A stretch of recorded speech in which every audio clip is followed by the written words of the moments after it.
ready, Patrick? Ready! Welcome to our club! Welcome to our club! Welcome, Squidward! Welcome, Squidward! Welcome, Squidward! Welcome, Squidward! Welcome, Squidward! Shut your half-wit pie holes!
My money don't jiggle jiggle, it folds. I like to see you wiggle wiggle, for sure. It makes me wanna dribble dribble.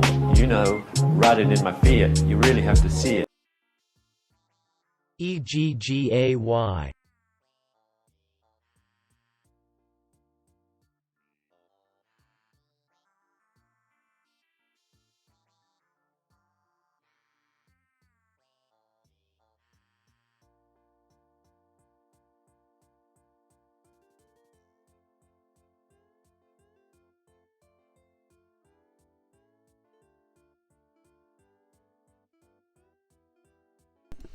It said, fuck you and your feelings. You don't get to celebrate shit. It said, fuck off.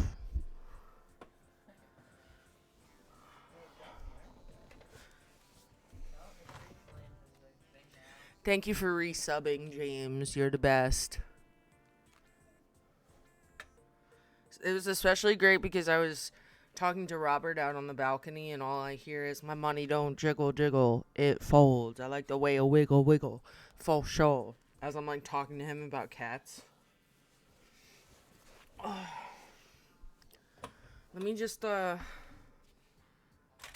partake in the aromatherapy, and then we can get started with the Amiibo cards. Because James, I don't know if you were here the last time I opened some, but we have Series 2 and Series 3 to open. Because they had Series, like, 1... No, they had Series... Yeah, they had, I think, Series, like, 1, 2, 3, 5. Oh my god. 8-Ball likes the Zaza. That's what the kids are calling it on the Tickety Talks, the Zaza.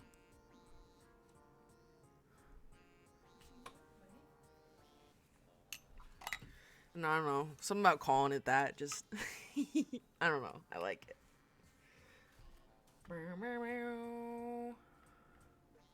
Outlook good. With the rainbow emoji. The 8-Ball knows what's up. The 8-Ball is a part of the gay agenda.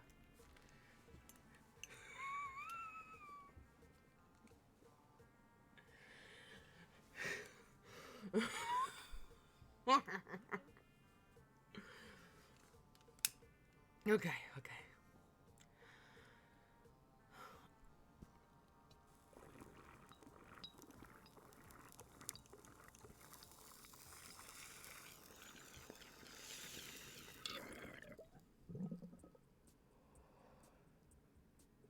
You know what? That makes sense. That all checks out.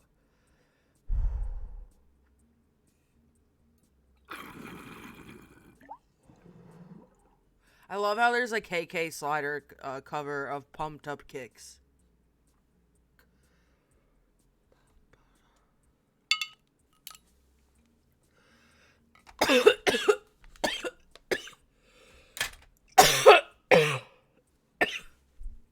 Okay.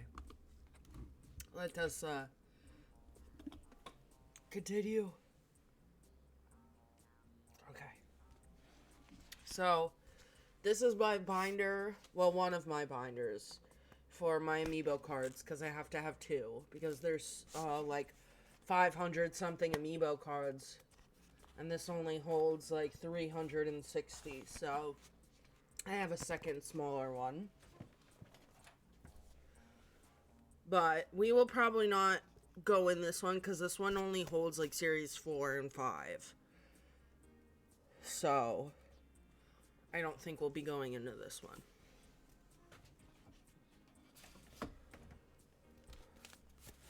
But let's get going. We're going to start with Series 2. Let's read my...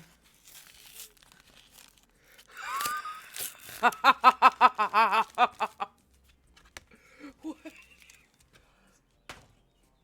Oh my god, that's great.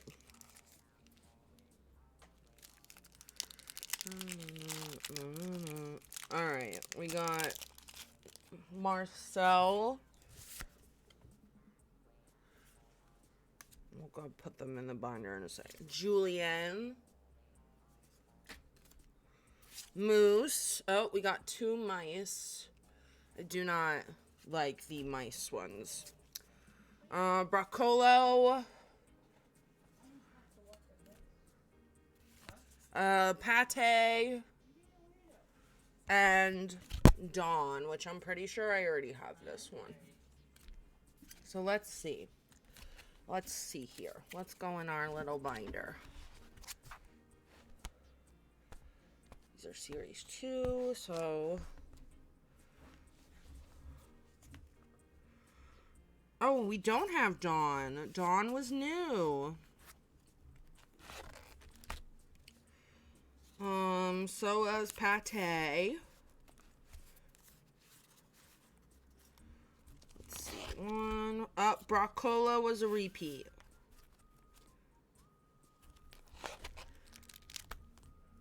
So was Moose. Look deep in your heart and...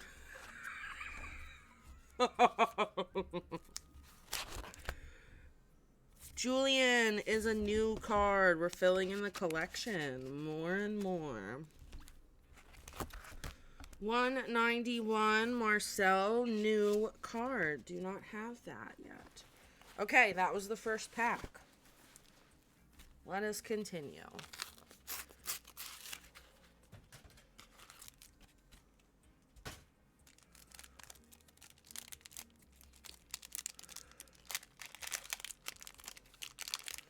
Agent S. I know we don't have them because I'm looking at the page. Agent S. Gladys is a repeat. Agent NSA. Oh my god. 160. Pico.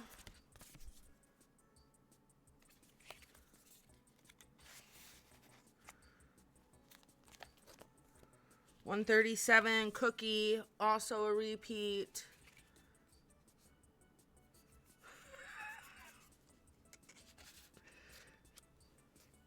Oh my god, maybe. If I had a duplicate of it, I would. But I only have one, so I don't want to put stickers on the one I have. All right, Felicity. New one. We're doing good. Ooh, I don't know if I have this one already. Nat. We do. This is a repeat. We have a couple of those. Praying for you. Alright. Another pack. We had 6 Series 2. And looks like I only grabbed 5 Series 3 for some reason.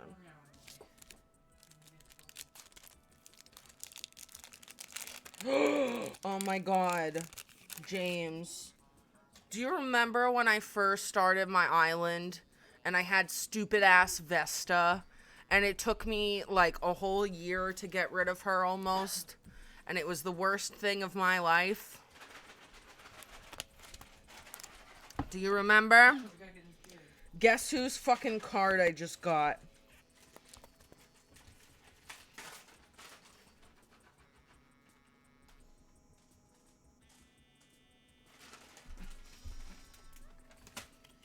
Bitch. Fuck you, Vesta. I hate you so much. Okay. Sprinkle. This is a new one. If you ever wonder what Robert looked like, that's Robert, guys. Bonus Robert peek. Why'd you close the door? Because I don't know. Well, it's gonna get hot in here. Oh, there's a bug. Okay. Gabby. If I get a repeat of Vesta, I'm literally gonna die. 148. Whitney's a repeat.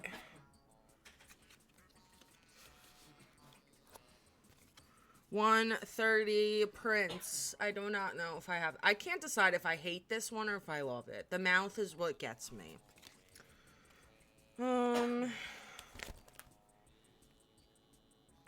Nope. Prince is new. And then we have Shrunk from Club LOL. Oh, that was a new one. Wow, I don't have a lot of NPC cards left. Looks like I only need 105, 109, and that's it. And then I'll have all of the NPCs for Series 2. Ooh, I hope I get them tonight. I hope I get them.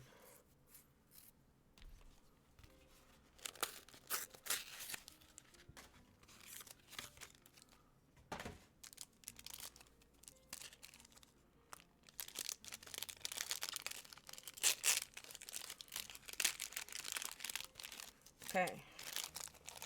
Charlize.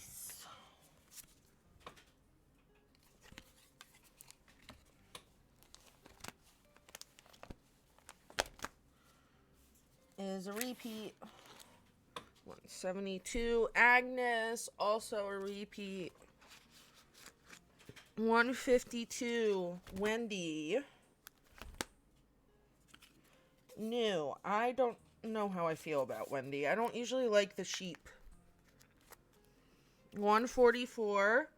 Caesar. Well, I've had like a million of him. Coach.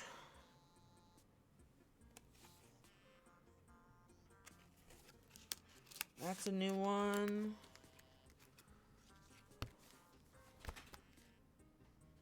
Katie, a repeat. Okay, 2 more for Series 2.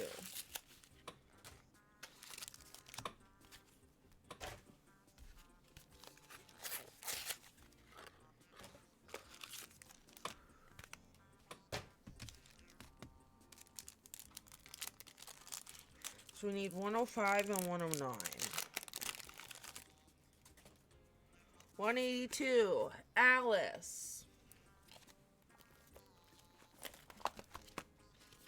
A repeat.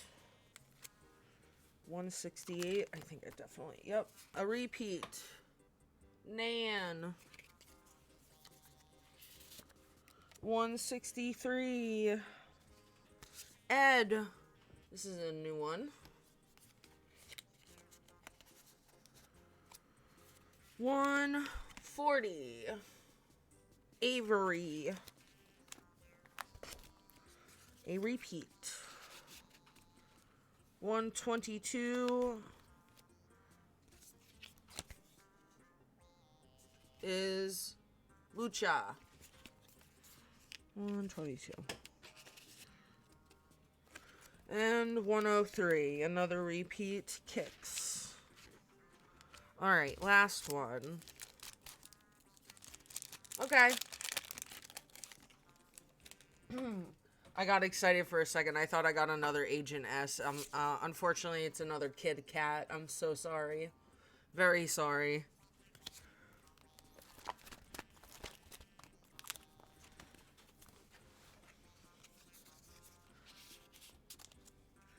$179. Hopper. Sorry. 159. Zell. This is also a repeat. 136. Ooh. Egbert. Oh my god. I don't make the cards in the packs, okay? It's not my fault. Poncho. Repeat. And Blanca, another repeat. We did not complete the NPCs. That's okay. Let's move on to Series 3. Actually, wait. We're gonna...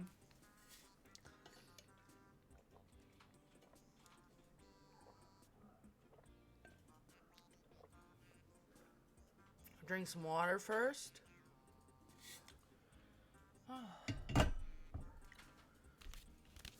And we will continue. On to the next. Plenty of NPCs to get for Series 3.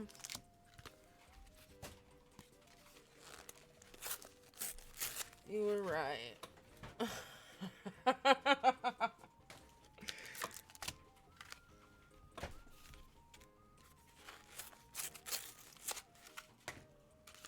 Hey, you know what? Maybe in a couple weeks they'll have more Amiibo cards, and I can get some more Series 2 packs, and maybe we'll get another Agent S. Okay?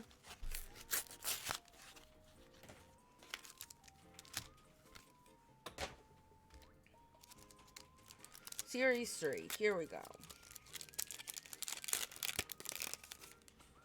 Barbara. Let's see. Is she a repeat? She is. 276. Astrid. Another repeat.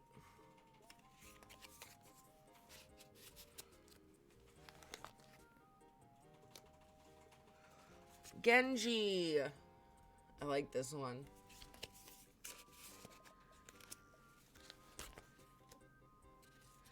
Spork.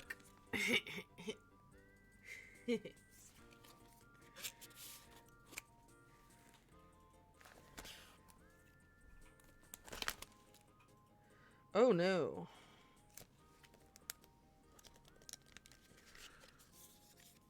There we go. I just realized I had the cards put in the wrong spot.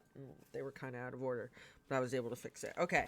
224, Paula. This is another repeat. We're not doing so good with these. Leaf, another repeat.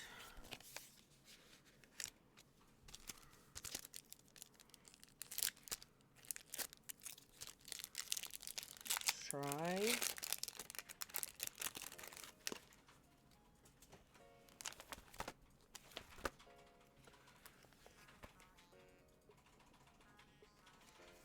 Caroline. This is a new one. Flora, repeat. Blanche, another repeat. Got Bam.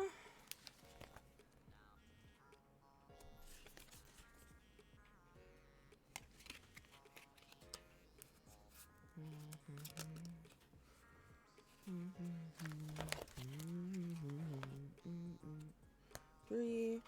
Miranda.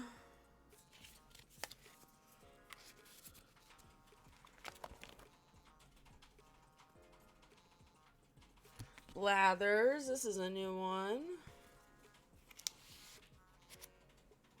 Oh, that's super cute. Okay.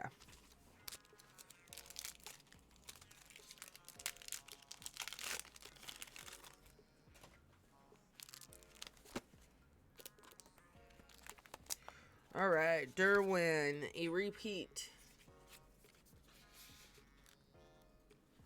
God, I have a bunch of those. Maple. Another repeat. Not doing so good on these. Not as good as I did on the other ones.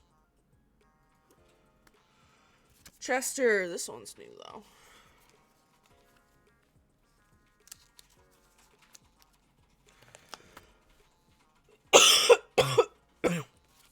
Hans, a repeat. Mitzi, a repeat.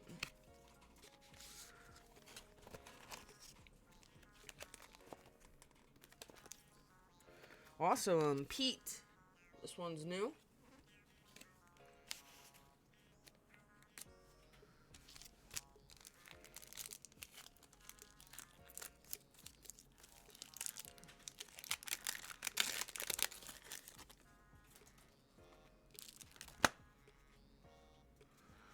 Cube. This one's new.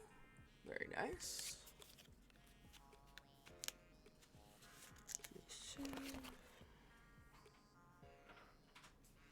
Rooney is a repeat.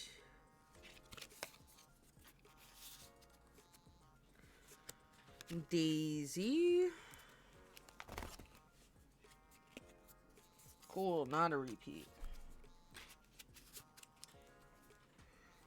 Oh, Hazel. Repeat.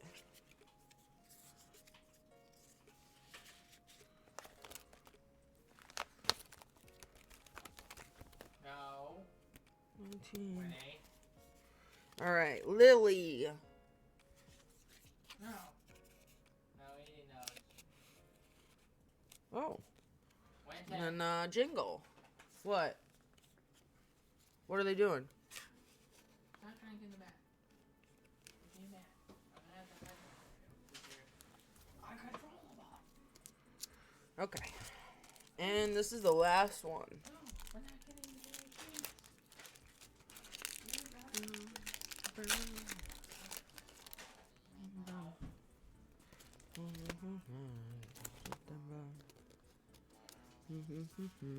Frank. Hello.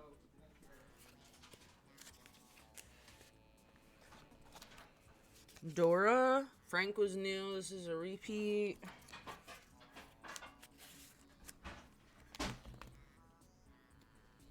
Wolfgang. New. Alright, we got some new ones. We got some pages filled in a little bit. Because Series 3 is definitely one of the ones I've had less packs of. Yeah. Mac. Oops. Which is a new card. I honestly should do something with all these extras. Velma, who's also new. Look at that, filled that row in. And we have Cyrus, who's also new. My money don't jiggle jiggle, it folds. I like to see you wiggle wiggle, for sure. It makes me wanna dribble dribble. You know, riding in my Fiat, you really have to see it. Beer, Hey. you just missed it. I just got done with all of the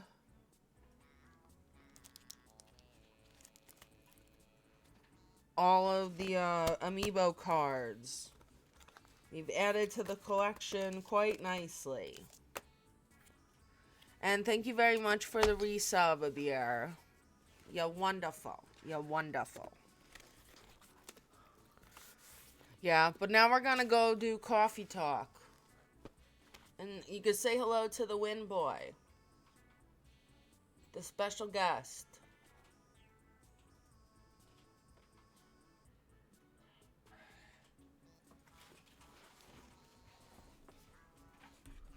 God, this binder is so heavy. Okay.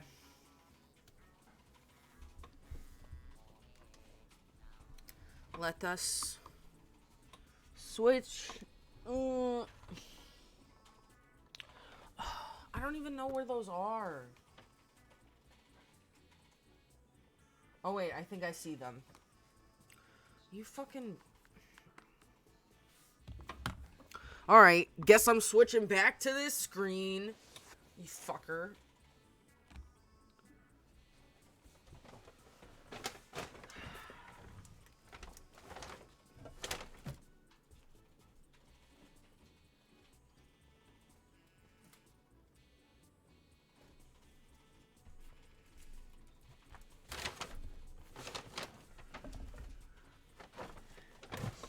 Eight Ball fucking lied. You are a fucking menace. Not just to the stream, to society.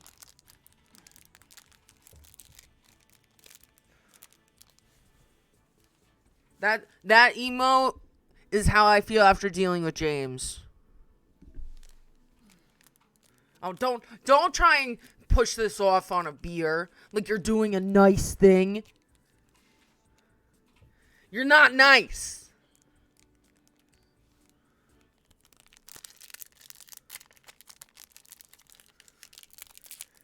You even said yourself you're a fucking menace. A confession. A confession was made.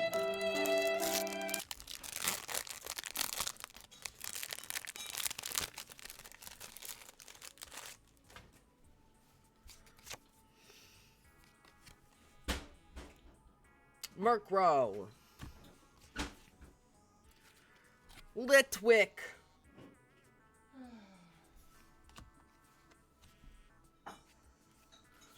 Hatterene.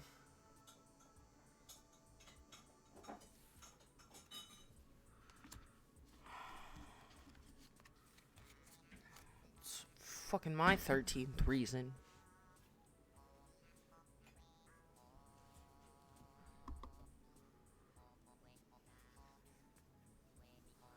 I can't fucking deal with you.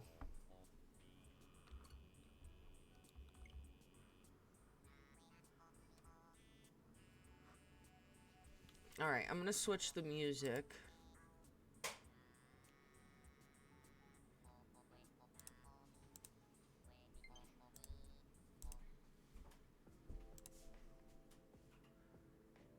Okay.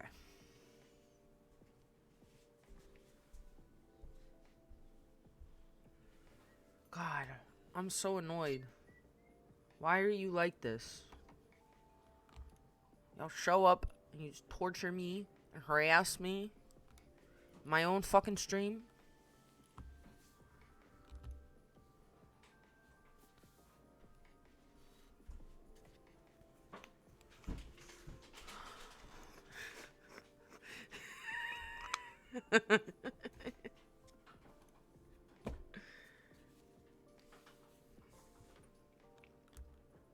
Somehow, I feel like it's going to be a long, long night.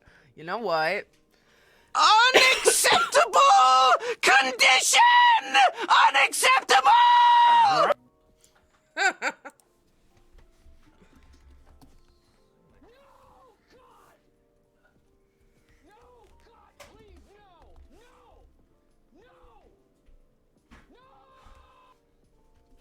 Boo, you whore.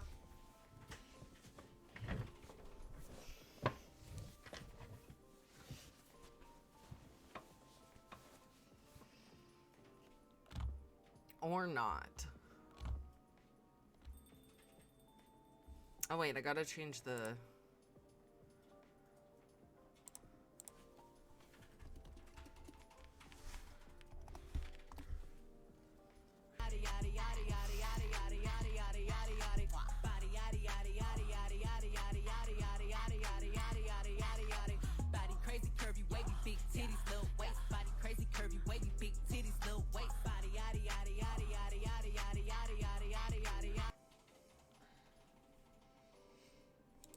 I feel like it's been a long time since I've...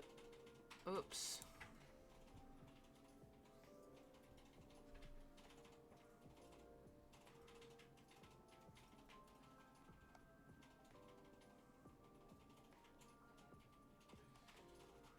Yeah, I don't really have any good ones.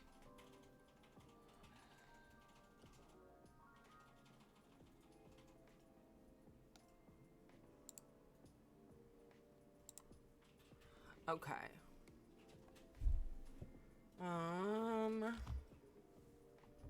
The werewolf is here. Oops, I just spilled ash on my desk. Blow it away. Sorry. Wait, James, have you seen my Snorlax plushie that I bought last week? And I didn't notice its lopsided arms until literally like 2 days ago. Look at its arms. Look at its arms. But we love him. We love him all the same.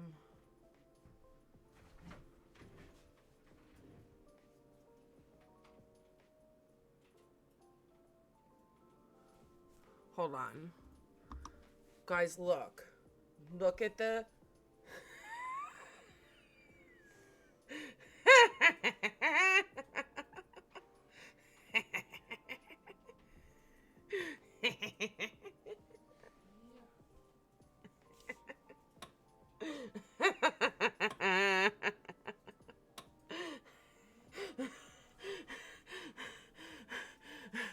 Oh yeah, I still have this one too. Guys, I only grow the collection. And as soon as I find a Snorlax Squishmallow at a reasonable price,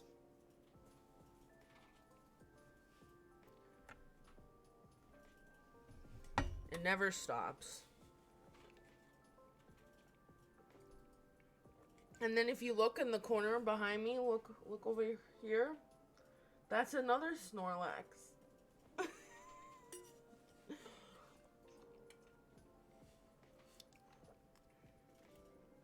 So, and then you can't see it, but then my other Snorlax that I got not long ago is across from the one that's right there.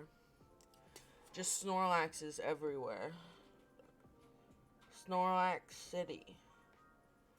Snorlax Palooza. Also, yes, I joined the Stanley Cup Club because as much as I've loved my Hydro Flasks for the last 3 years, the problem is my 40 ounce does not fit in my cup holder. So it's annoying to have in my car. It's also annoying to carry around. So this handle and this, all my dreams are come true. The only problem is there's no purple. No purple. So that's a crime. Yeah, we love Snorlax. I am Snorboy. He is my everything. My everything. Like, look. This is where I write down my favorite strains of marijuana. I can't read your mind. Not yet, anyway. Well, Apple Watch, stop. So, and then my desk mat is Snorlax. It's just, we love Snorlax. Okay, we should go back to the game, right? Right. But I'm also trying to aromatherapy. We're doing a lot of things at once.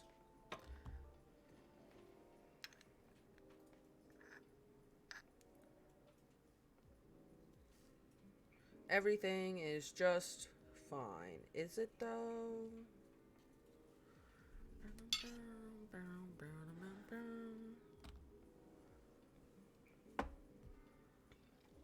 Oh, Abir, did you enjoy the coronation of your new king and queen today?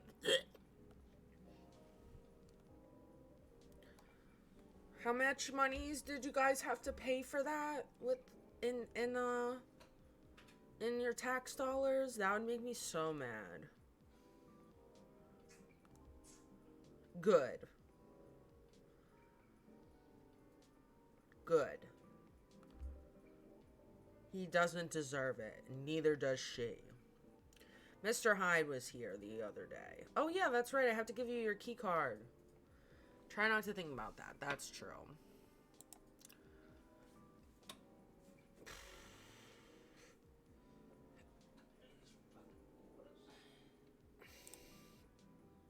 Oh wait, I don't have to give him the key card because I already gave it to Hyde.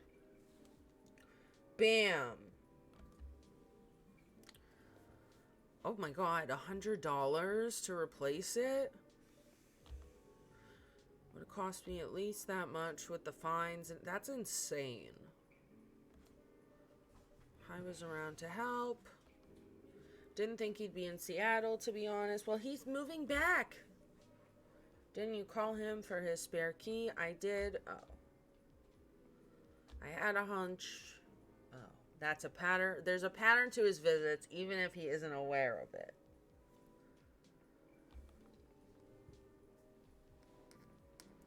It's okay. You know what, Abir? When those two people die, the party is going to be even better than when the queen died. So, and that means the memes are going to be impeccable. Because that was a great day to be on the internet.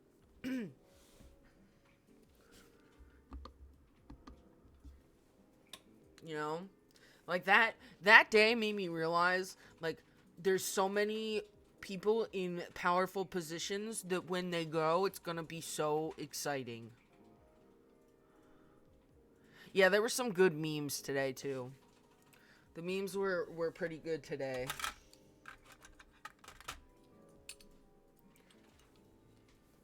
So, you know, I don't want to miss out on those moments. Those are things to stay alive for.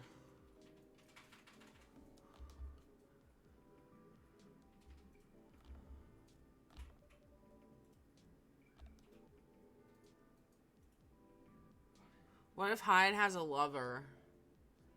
And that's why Hyde keeps coming back to Seattle.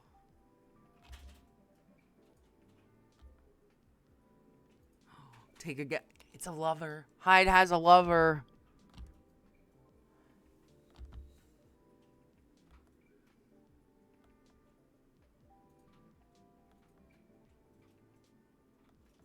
Oh, or that. I guess that's... I want a gay love story. Give me the love story. He's big on attachments, or so he claims. Okay. Okay. You're a liar. Okay, give me a second so I can do this, and then we can get rid of the snore boy, and I can go back to being in my little corner on the screen for you all.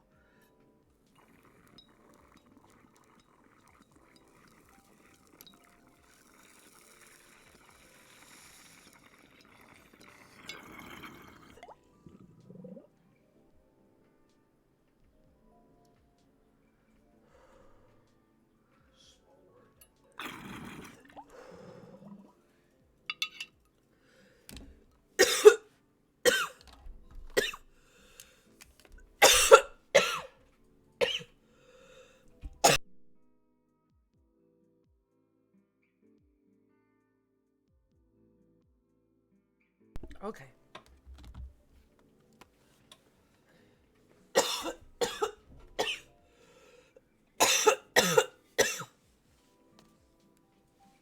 Oh, I need to change that.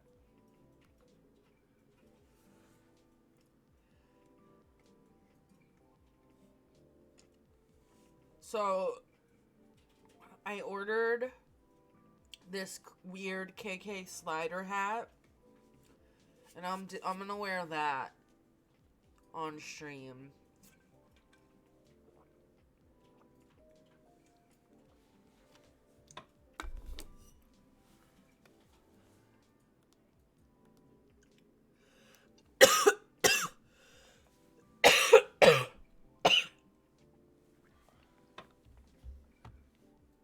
Hold on, let me put the link in the chat so you can see what I got. And see what I...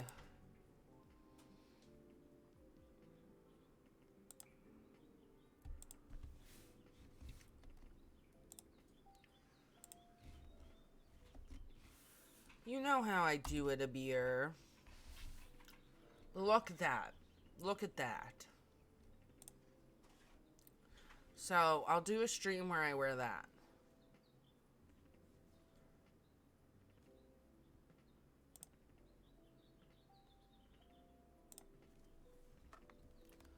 There aren't a lot of places with a good crowd and a warm atmosphere. It is very cute. As you said, good bonds are hard to come by. What's not to like? Honor if he felt that way. Did he tell you the reason for his visit? He's moving back here, right? Or at least that's the plan. What a nice surprise. He told me he's got a few things to discuss on that. Well, it's part of why I'm here tonight, aside from getting myself a hot drink, that is. On that note, I'm so ready to take your order. Much obliged. Hendry told me about this Indonesian ginger drink. It has milk, honey, and a couple of other stuff in it. I think it's called STMJ. I'll have a cup of that. Okay. Milk. Ginger. Honey. Bum, bum, bum. Bum, bum, bum, bum, bum,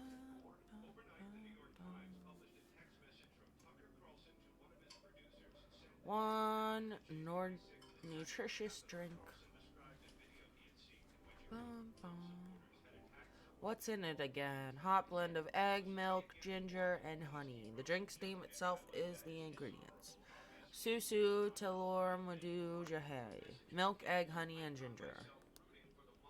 No wonder it somewhat reminds me of eggnog. Alibi, spicier and not as rich. But I can see why Hendry likes it. It's a great stamina drink. He probably needs it to keep up with Rachel's work. You're probably right. As long as he remembers to take breaks, maybe I should invite him for a drink here sometime. What do you think? That would be lovely. Then consider it done.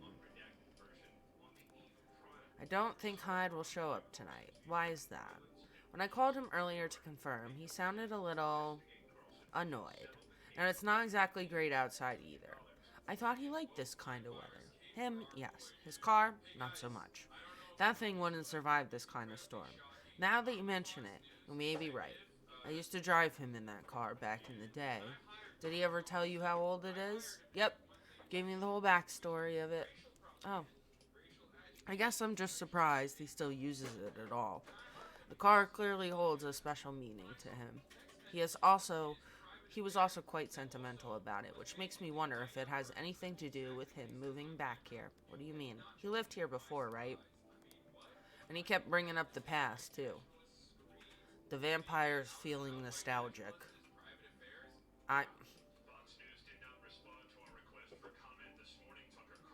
The vampire is feeling nostalgic. I was going to say homesickness, but I realize that makes no sense. Yeah. Longing for times gone by, considering how fast things are changing, maybe even too fast, which is ironic.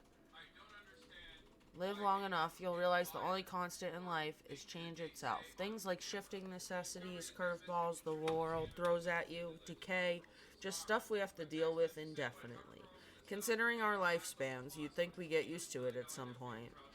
But we never do. Never completely, anyway. I suppose the idea of getting used to change is a paradox in and of itself. That sounds about right. Perhaps nostalgia is like an anchor for dinosaurs like us. Keeps us from losing ourselves to the world's relentless speed. You get used to these after a while, huh?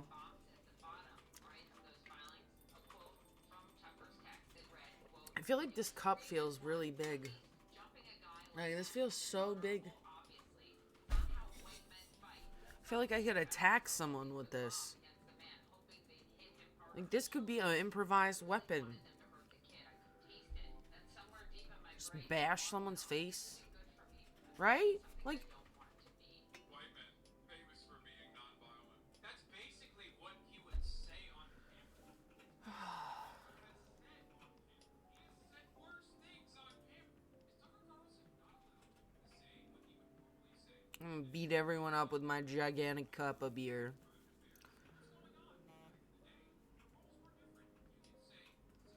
Excuse me.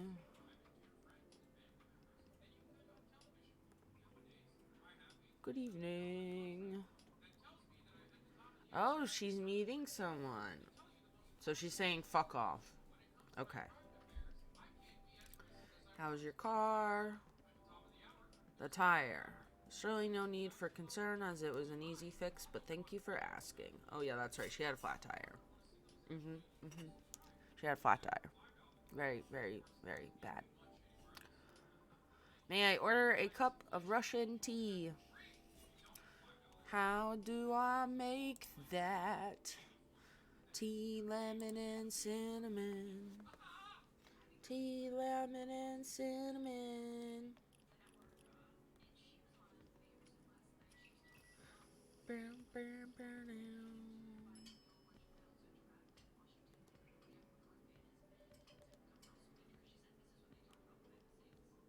Haha.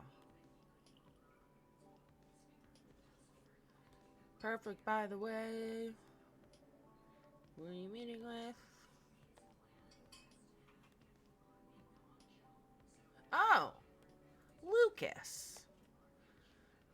Ended up connecting, but the truth be told, I really wasn't sure about contacting him at all. Well, because he was a big fat jerk to her.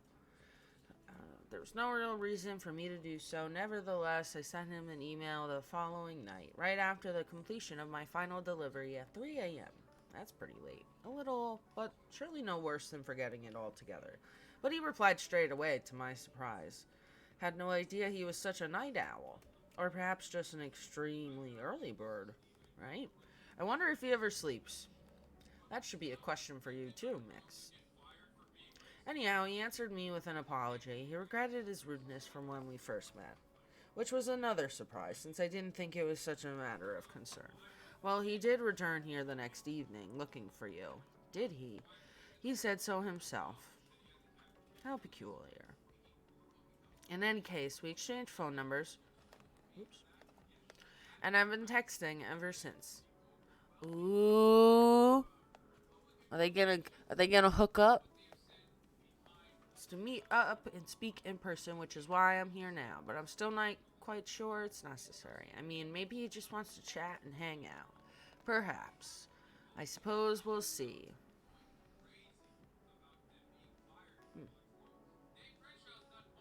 Hyde's not coming. Probably for the best, given the circumstances. Is he okay? He just wants to take it easy tonight.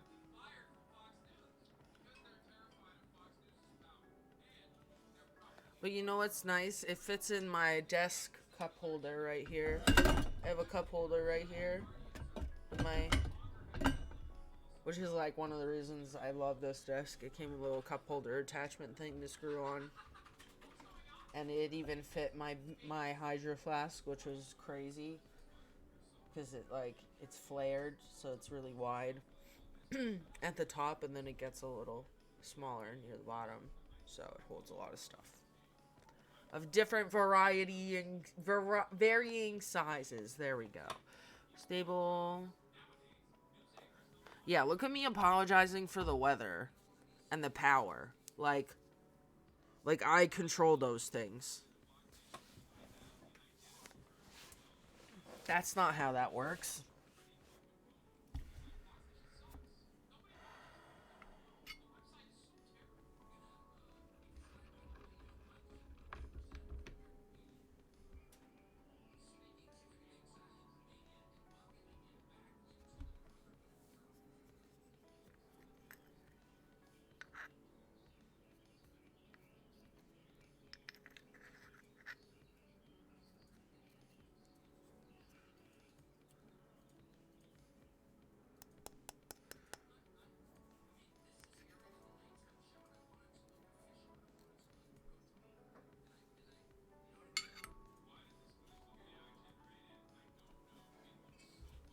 Oh, okay.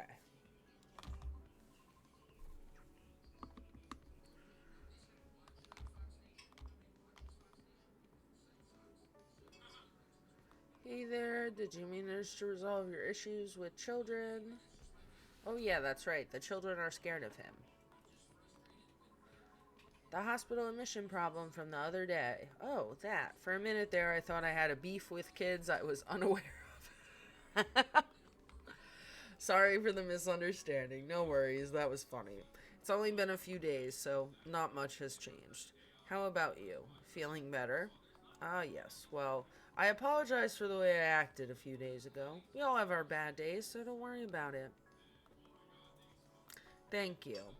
While we're on the topic, I told Officer Georgie what happened to your car. Would you mind pointing out where you believe the incident took place? Sure. It was quite near the police station, actually. At a metered spot just outside the now defunct library. Oh, the vacant building at the Bourne intersection? That's correct. I see. So it was originally a library. You know the area? I know the property, yeah. It's been abandoned for a long time now. But it's a heritage building, so I often wonder why nothing's being done with it, since it's located in a very populated, culture-centric neighborhood. That's true. There's even an art college nearby. Then again, I've always found the street a bit odd. Odd how. It just barren, especially if you consider the area. And the weird thing is, I feel like it wasn't always that way. Feel? Don't you mean remember? Nope. Exactly what I said. It's a feeling, not a clear memory. Strange, isn't it? That is odd. Well, there used to be a flea market there a long, long time ago. Perhaps that is what you were recalling. Flea market, huh?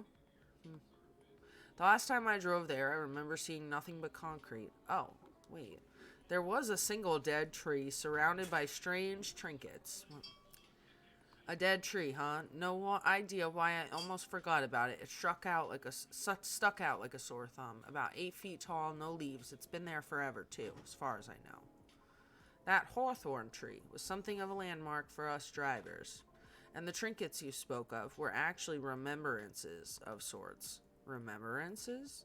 Hold on, I'm just going to recap a bit here, okay? Your car was vandalized near a metered parking spot in front of an abandoned library on a seemingly deserted street within a busy area that has a large dead tree surrounded by remembrances for some reason. Sounds about right. Except the tree is no longer there. Oh?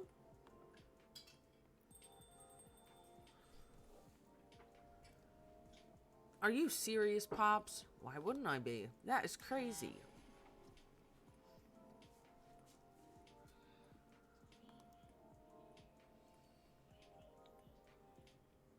Good evening, gentlemen.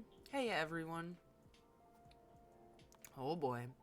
I thought I'd be early, but you're already here, lady. Hello. Steph, for the love of all things holy, tell me my lighter is here. Well, you're in luck, because it is. Stop leaving your fucking lighter here, Georgie. Get your shit together. Just glad to know it's here. I'll just bring it with my drink later. Sure, let me know when you're ready to order. Well, well. What's up, y'all? What's new? Evening, officer. We were just talking about the spot where Miss Fiona's car may have been vandalized. Oh? They got your car too, lady? Yes, but it's not a big issue.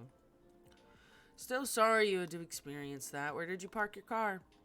I can send you the coordinates if you'd like. That'd be real swell. Got it.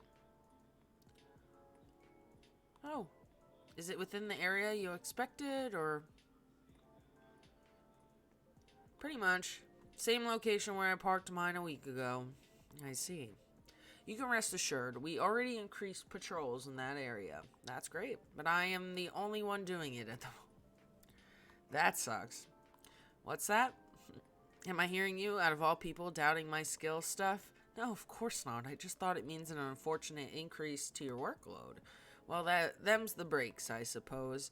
Anyway, give me your strongest espresso, Steph, and don't forget my lighter.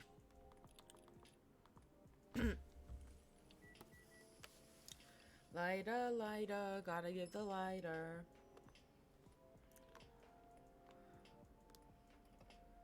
Now I have no stuff. I told you I had it. It's my lucky charm. Okay, whatever. Whatever you say, my dude.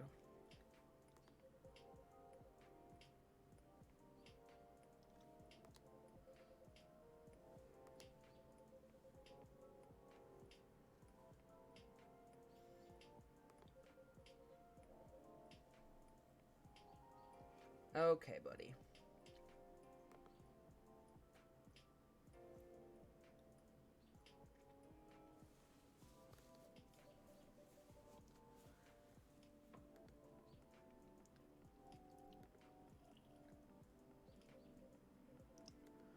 There you go. And what does Lucas want? Desserty. It's his cheat day.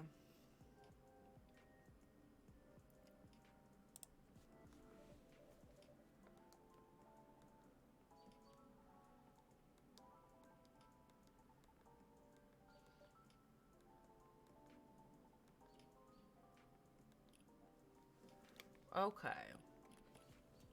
We have chocolate, milk, and ginger.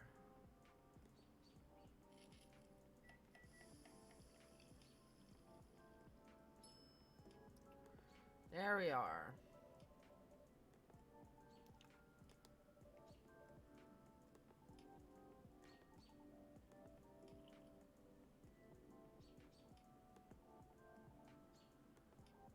Very tasty. Cool.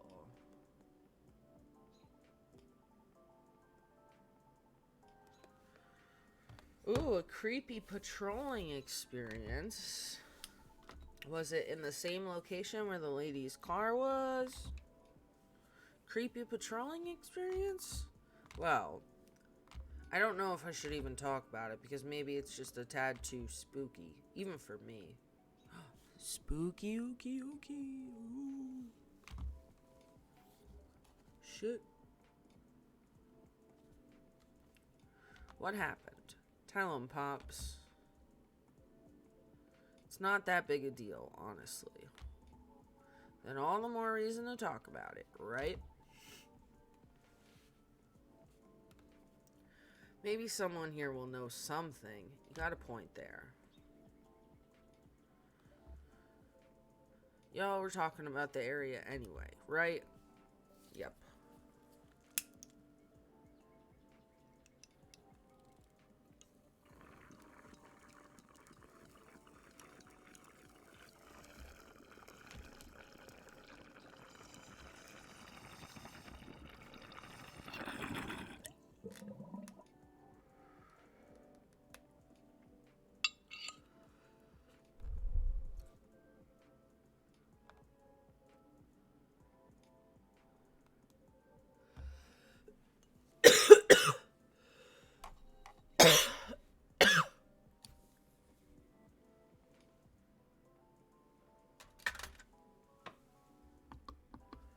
Alright.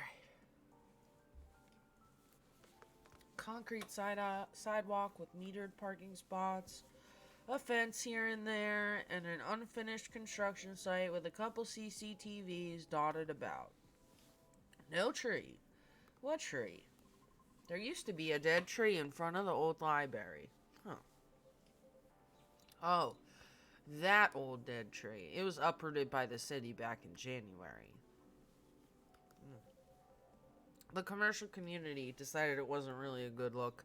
So when the city started a massive cleanup project last year, well, they simply voted to get rid of it. I see. Why? What's up? We were actually talking about it earlier, and, being a decades-old landmark aside, could there be something more to the tree than just being, well, old? You think so? That's what I think after listening to Miss Riona.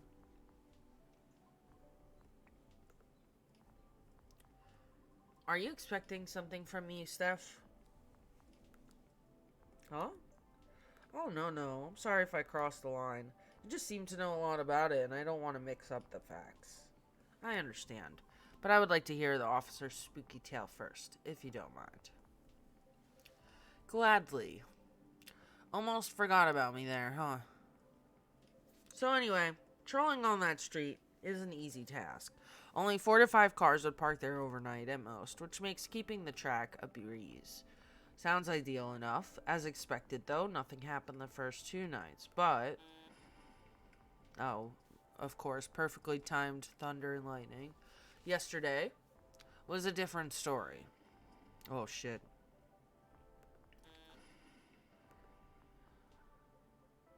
What a stage setup, huh? Whew, there you go. Thank goodness. Sorry about that. Please continue. Well, it was nearing the end of my shift, and I found nothing was amiss. There were only 4 cars parked that night. 2 spaced across the street and 2 on the opposite corner, side by side. My plan was to leave after I walked one last round to make sure everything was okay. And a reminder, you can cover the whole place in only 8 minutes. Then, at the end of my walk, I took a drag on my cigarette, smug as I was about to clock out, thinking 'twas another night job well done. Right? Wrong. As I was immediately faced with the impossible. 3 cars, 2 side by side, 1 across the street. All tires flattened. What? That's 12 vandalized tires for you. In a span of less than 10 minutes. That is so strange. It would take several minutes to flatten just 1 tire. And that's if you're using the right tools. Right? But that wasn't all. Oh no, it wasn't. Because that was the moment when the street lights went out, suddenly and all at once. What? Right after that, I heard flurries of footsteps and laughter. They were going further and further away from the scene. And yet, I saw nothing at all. Oh boy. Are you sure? Did the CCTV catch anything? The infrareds actually managed to catch something, but the videos weren't clear at all, so I'm still investigating it. That's way spookier than what you told me in the car, but it's cool, though. I may be laughing now, but I almost pissed my pants there, you see. Well, whoever they were, they sure worked fast, right? Anyway, Steph, I think I want another drink. All that talking is making my throat dry, and coffee just ain't cutting it. Roger that. What would you like? What do you suggest?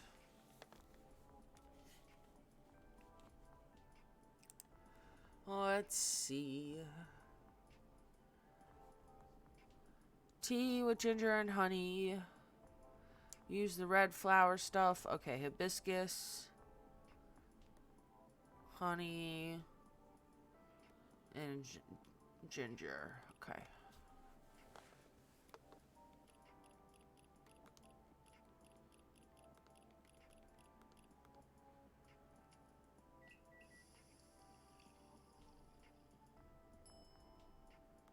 There you are.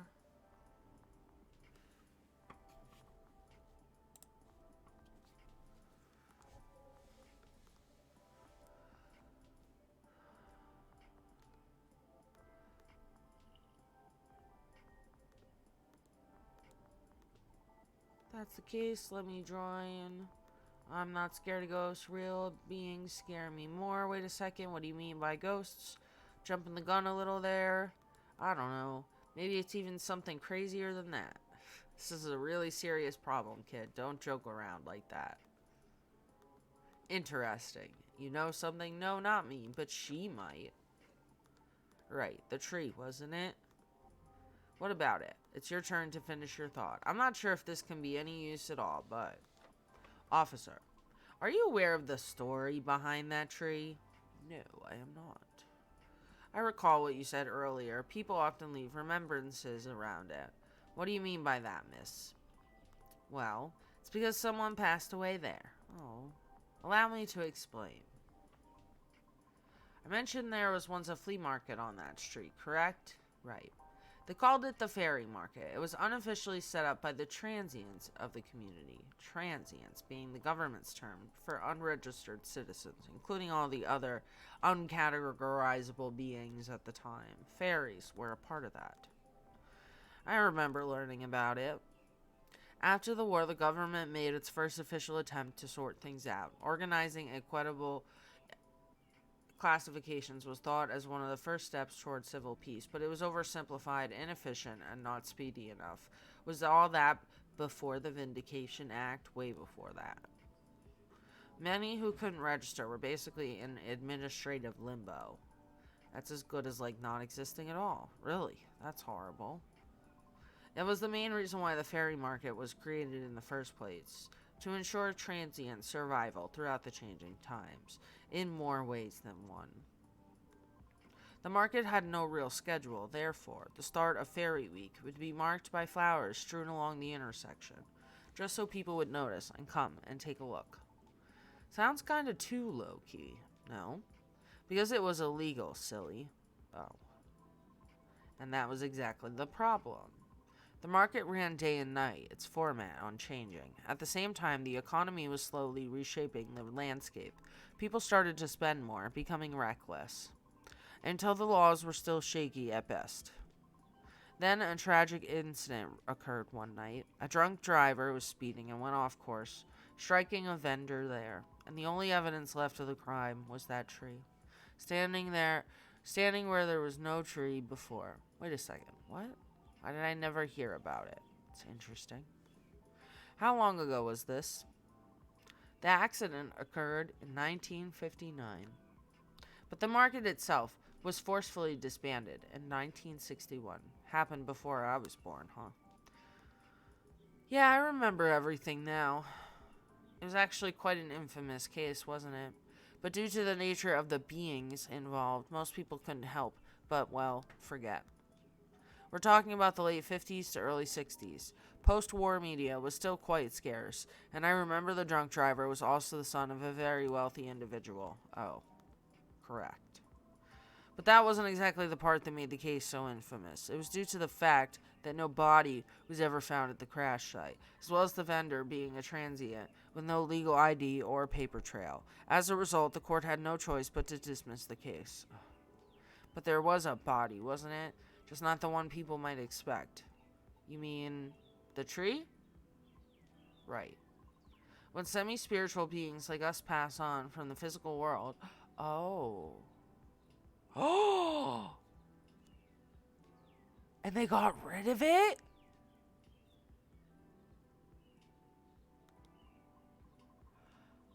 Specific landmarkers behind. Not all can do that, though. Us banshees don't do that. You don't. No. We simply disappear. So if I'm getting this right... Oh, boy. The tree couldn't be used as evidence because it wasn't classified as remains yet. The witnesses were in the same boat, no paper trail. So the driver's lawyer took advantage of those loopholes, and that's messed up. Beyond messed up, Pops. Whoa, I'm boiling. I'll take a further look into this more, miss. But I have a question for you. Yes? You think the vandalism has anything to do with the tree removal? I don't know. I suppose it might depend on when the acts of vandalism began. Yeah, that makes sense. Well, better get going then. It's almost time for my shift. Okay, officer. Break a leg, Pops. I'd rather not. Stay safe. Will do. I'll keep you all posted. Better go as well. Got an early shift. There's one thing I want to confirm, though, if you don't mind. It's about the fairies passing and how everyone ends up forgetting about them afterwards. I really thought that was just a myth. I guess not, unfortunately. That's why there used to be memorabilia around that tree. They were efforts by those who remembered to preserve the memory. But it wasn't enough, was it? Else we'd still have the tree. It really makes me question my memory. Are there any people I might have forgotten? Were there events I missed? It's quite scary to think about. For beings like us, being forgotten is inevitable. So, no. No need to feel bad about it. Is that so? Oh, I didn't catch your name, by the way. I'm Gala. Oh, I'm Lucas. Nice to meet you, sir. Sounds familiar. I mean, I'm kind of a big deal online. I remember now. That toy from the other day had his name on it, right, Steph? Right. A toy? You mean the business card I gave you? Bless you, Rob. I see. Somehow you gave it to him instead. I did. I'm sorry. Let me be the one to apologize for that. Steph gave it to me because I was having a small trouble at work. Was it helpful in any way? I mean, it's pretty good at easing up anxiety and such. I thought the children would like it, but apparently for them it's a little passé. What? Children nowadays mature really fast. They sure know their trends early. That is true. It's just how things are for now. And in the future. Gotta keep up with the world, else you'll get left behind. Anyway, thanks for the idea of having toys around the office for the kids. I'll make sure to have more up-to-date stuff for them. Yeah, glad I could help. Well then, nice meeting you. Good luck with your future auditions, Miss Riona. Thank you. See you around.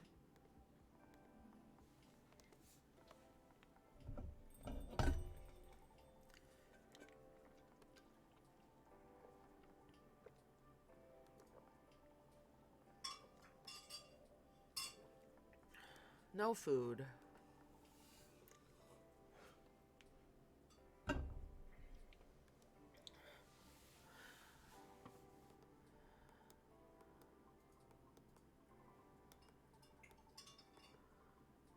something without milk.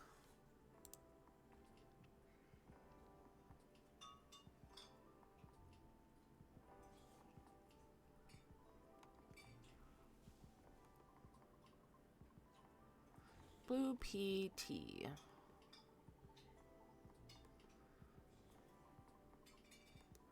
Oh, you're gonna order for her. That's bold.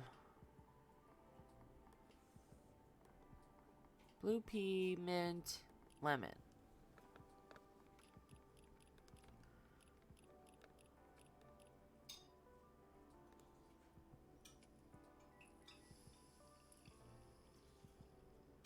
Ooh. There you go.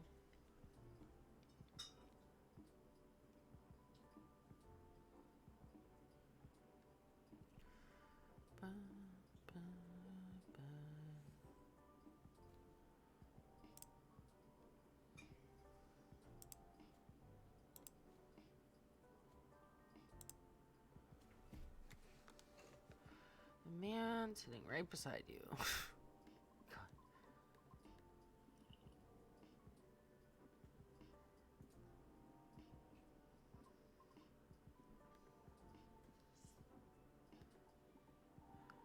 Looks exactly like what I envisioned.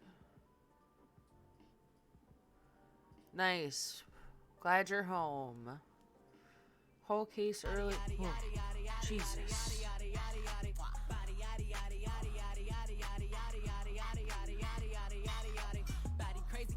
That was really loud. I just realized I had the volume turned all the way up. That really gave me chills. Don't you feel scared of just disappearing in the end? 'Cause I do. That's why I thought I finally understood you, too. I mean, the reason why you wanted to become a soprano your way. The traditional way. Care to compare notes? Because I've yet to entirely certain about that myself. Now that's what you call huge pressure. Before that, though, can I ask you a little teeny tiny question? What inspired you to go down this path? I mean, I may have an idea on why you're choosing the hard way, but why a soprano in the first place?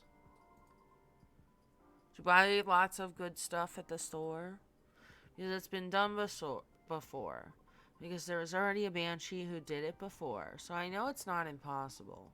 For real. Her part was that of a sorbet area, and she was not very well known. What is a sorbet area? Oh, I mean, she was a secondary character. Back in early 19th century opera, sorbet arias would be sung towards the end of the second act, usually before the evening ended. Hawkers would use the time to offer their wares for the last time to the patrons, offer desserts, hence sorbet area. Like background singing at the end of a show or something? Yes. Things are different nowadays because people are expected to listen to the end. The first time I heard her voice was on an old recording of a comedy opera.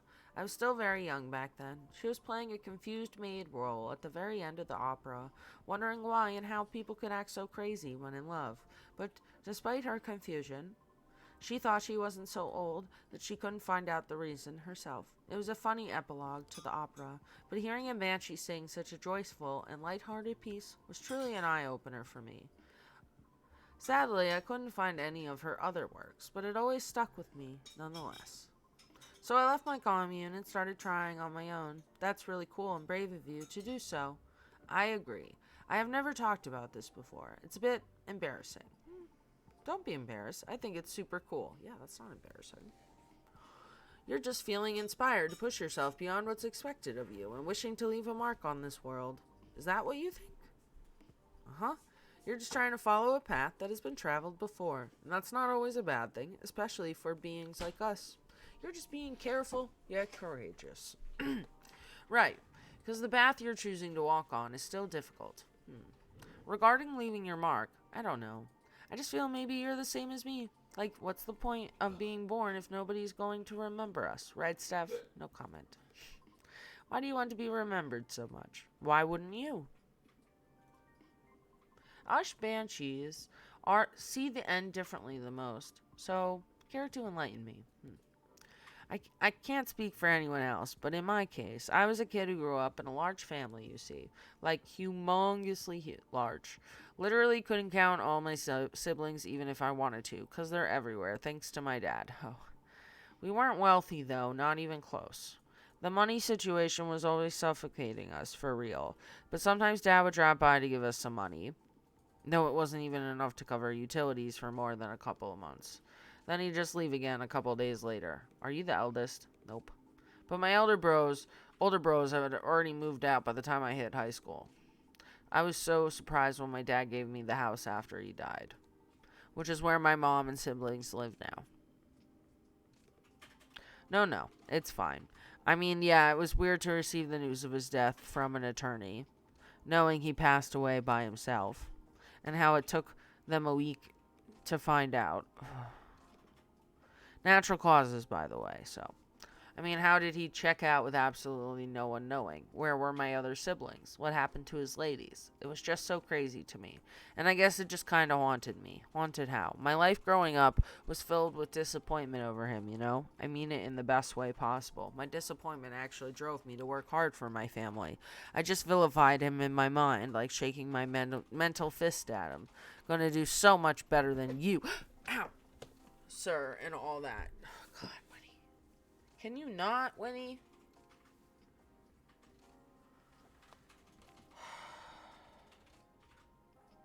Hello.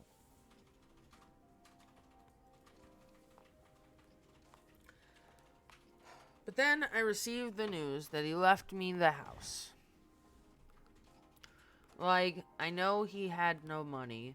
That house is probably one of the only assets he had left. So when he gave me the house in his will, all I could think about was what went through his mind exactly. The fact that he had a will at all was probably already a surprise for you. Exactly. What am I supposed to think of that? What am I supposed to think of him? And does it even matter anymore when he's already long gone? Anyway, so my older brothers came back, right? They wanted me to sell the house and divide the earnings. Yeah, it's okay. Wanting a slice of the inheritance pie, huh? You didn't do that, right? Heck no. That's why I left for LA. So if they really want me to sell the house, they have to chase after me. Thankfully, my younger siblings and I are pretty tight. We're a good team. But that was also why I needed money fast. I needed to send money to help with my family's bills. And of course, so I could stay alive as well. That's why I ended up having to join the production house. Yeah, it was like a bunch of content creators getting together to make videos every day. I was young and naive too, you know, because it was my first time venturing to another state completely alone after all. So I didn't know better how predatory things could be. This isn't even going to be an entertaining story. Oh no. I don't know. Aww. I just really didn't like that production house, but I needed the money. Someone there saw my vlogs and invited me in, and as one of the youngest there, I tried to get along with everyone. But you see, we were all creators in the entertainment industry, right? Which means we all had huge egos. So naturally, there was somewhat of a hierarchy of sorts. Trying to be all around helpful turned me into the butt of the joke all the time. Oh. That didn't discourage me at all that much, by the way. I mean, I also learned a lot there, not gonna lie. Still. But what ended up destroying my willpower was actually something real close, you know? Myself. What do you mean by that? Well, in a house where everybody wants to be the main character, each of us would need a solid, distinct persona, you know? Eventually, I was assigned one too, which was supposed to be a good thing, but they wanted me to be the worst version of what I am, essentially, with heavy emphasis on what.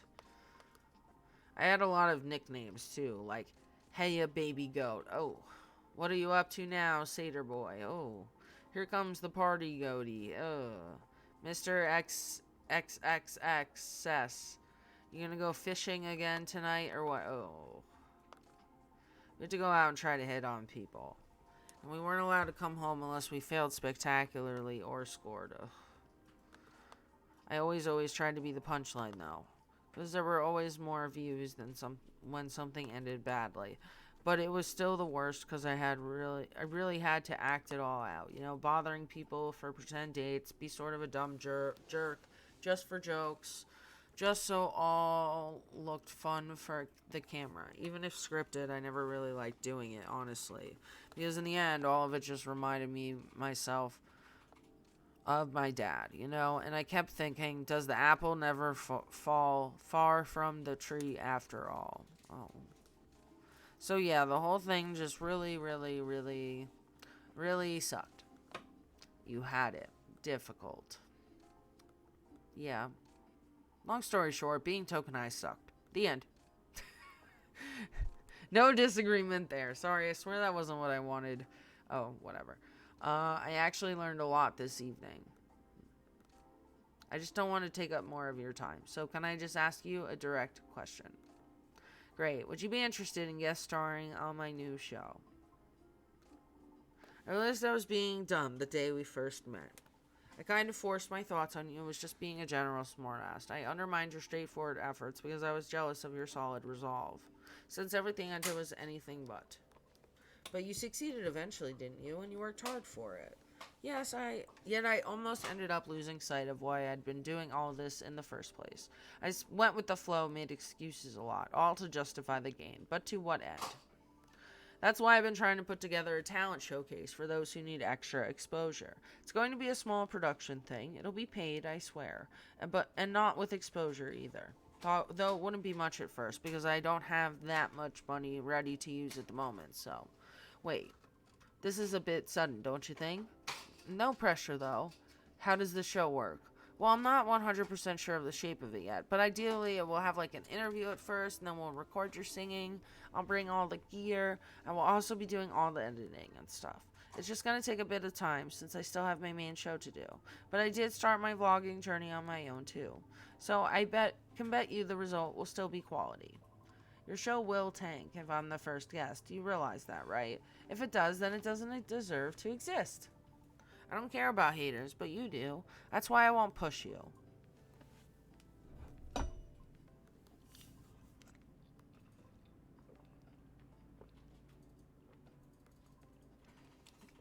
I'm flattered. But, no thank you. Yeah, like, I'll be the token boy. It's fine. Don't worry about it.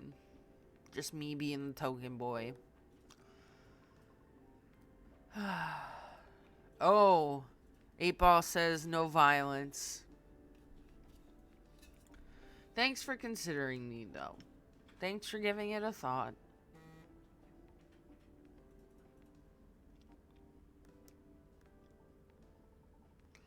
Looks like I have to go.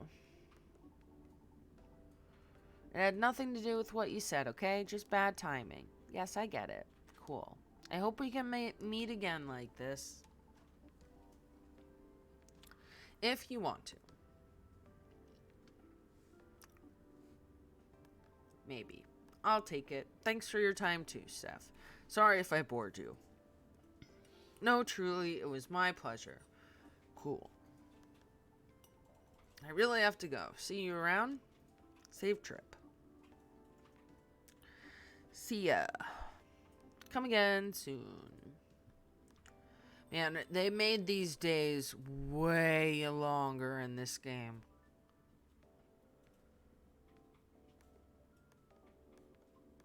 I think tonight was the most I've talked in the past 2 years. I'm quite glad to hear it. Thank you for what? For being such a good host. I know I'm not the easiest being to get along with. It's always a pleasure to have you and everyone around. Then I'll be taking my leave. I feel like I have a lot to rethink, but I'll see you again soon. And we'll be waiting, always. Safe trip. Have a good night.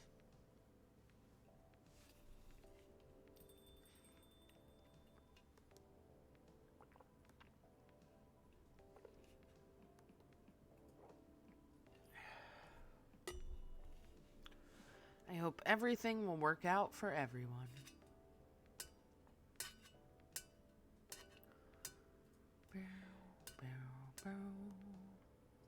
On to the next day. We're on to day 9 out of 15.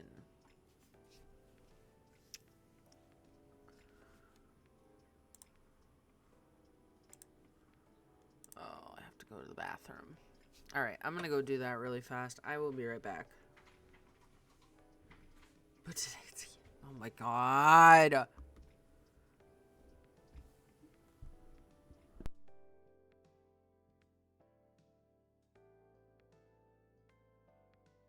I wish you well. In hell.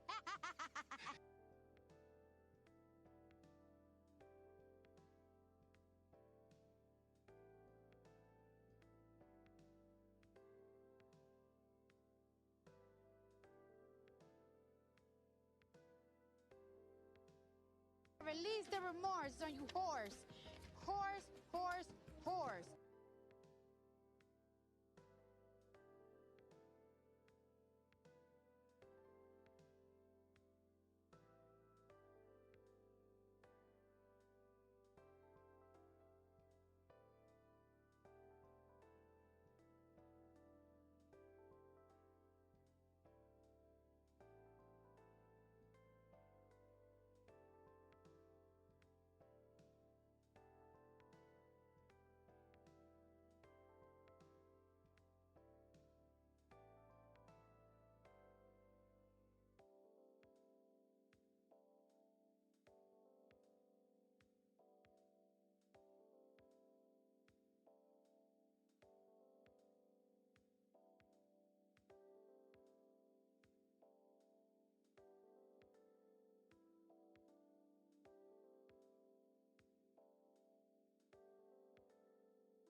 I bet you think you're so funny. You're so funny.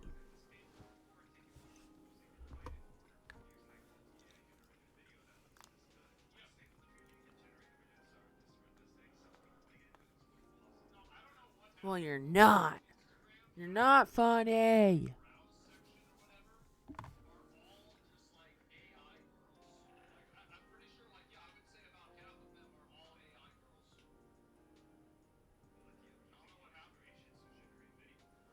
Alright.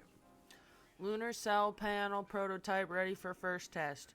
Newcomer progressive Elven metal band Avathor tops US music chart.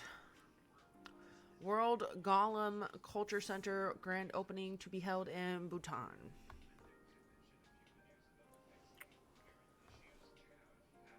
All the ingredients are stocked up. Well, that's good. Remember that one day where we didn't have any flippin' ginger and like Hyde was all mad? Weather's keeping quiet. Good night to listen to some stories. Yeah, come talk to me, people. Tell me your problems.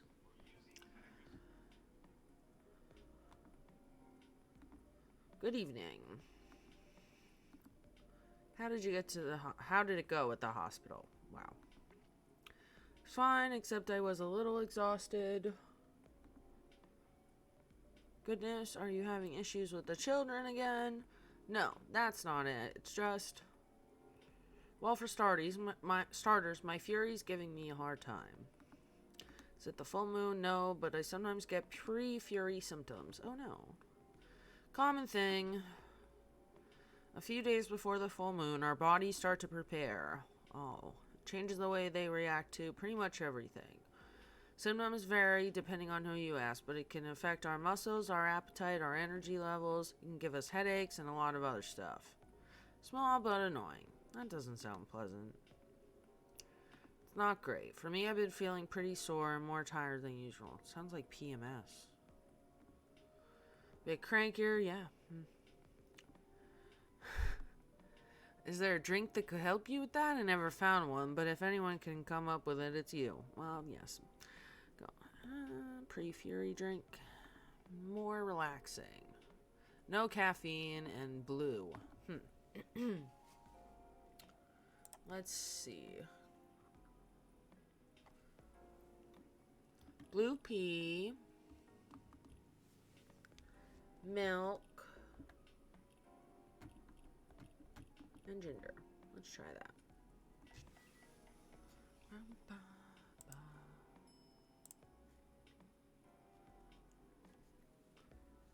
Serve it.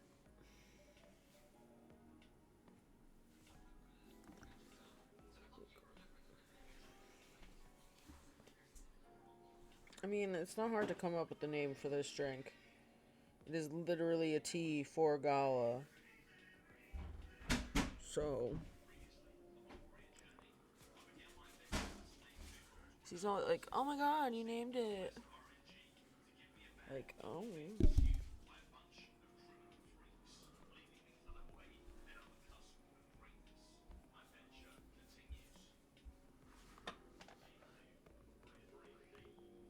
Know in advance when we're going to order. Call it a 6 cent.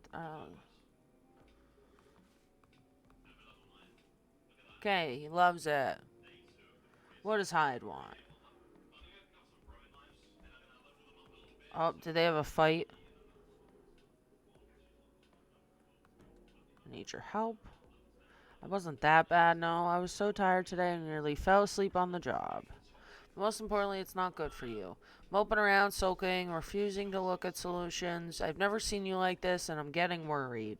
There's nothing to worry about. You say that, but then you spend entire nights looking miserable. No advice I come up with is good night. And Hyde, I'm barely keeping it together as it is. You should know by now how I feel when Fury's about to hit.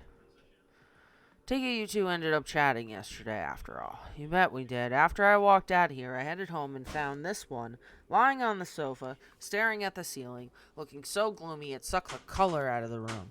And it's not the first time either. It's a constant these days. And please help me help him, Steph. I'm at my wit's end. Okay.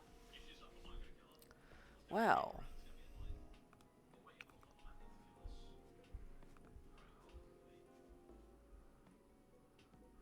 Truth is, I'm bored to death, or I would be if it wasn't for the whole immortality thing. I'm nearing. He's basically just depressed. I've never been this bored in my entire life. Usually make it sound like you're much older. I'm 40 years old in vampire years. I'm not saying how old that is in other species years. Eyes on the prize and... Why are you so bored? What was that? My job. Well, I'm also irritated about it. I'm not exactly used to sitting around twiddling my thumbs, but modeling stopped being fun ages ago. You did mention something like that last time. You are trying to leave modeling behind then. Is there a specific reason for that? It's all just so brief. Okay. What does that even fucking mean? Back when I started modeling, people thought of fashion in a different way. They wanted to keep their outfits for a while, so they had to be elegant, well made, and fast fashion ruined it for them. Some campaigns that I featured in stayed on billboards for months, and I knew the clothes would outlast decades. In a way, it felt like I was building a bond with their wearers. I endorsed something that would feature in their cherished memories. But then social media came, and it all became disposable. The clothes themselves, of course, but the models even more. I shoot a campaign, the brand posts it online, and it gets attention for what, 10 minutes? And then another campaign comes in, and everything's forgone. Blink, and it's gone. There's no bond to be built there. Isn't that changing these days, though? With slow fashion and the like? That's true, and people are getting into vintage clothes, too. I salute that, but the reality of my job remains the same. What about your fans? You have so many people following you. You mentioned that last night. My answer hasn't changed. They follow me because they think I'm pretty. Being admired is nice, but it doesn't constitute a bond. So are you saying that you'd like to leave more of a mark? Maybe so. It would be nice if I did something that people remembered, that became a part of their lives in a real way. You do know you have people in your life in a real way, right? People who always remember you? That's not the same thing. Maybe you should study to become a doctor or something. That would make a real difference. No, thank you. The job still needs to be fun. Studying for 10 years just to exhaust myself in 14-hour shifts. Did you mistake me for a hard-working vampire? Oh my god. Do you see what I'm dealing with? It does seem to be a thorny issue. Perhaps you'd like to mull it over with a drink in hand. That sounds good. Just make me something I like. Anything you've seen me enjoy recently or when we first met. I remember that.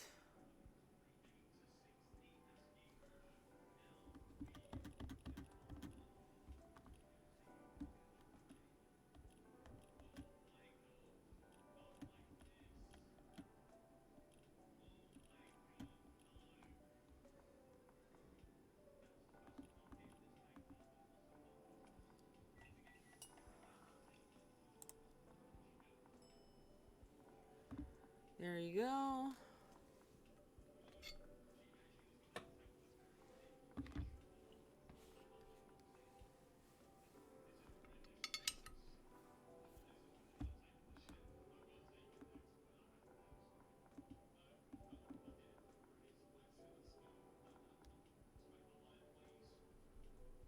I don't know. He did it anyway. Told him many people cared about him, and I bet you could remember what he liked even if he gave you no instructions. So now I get to say that I was right. And Hyde gets to buy me dinner at a place of my choosing.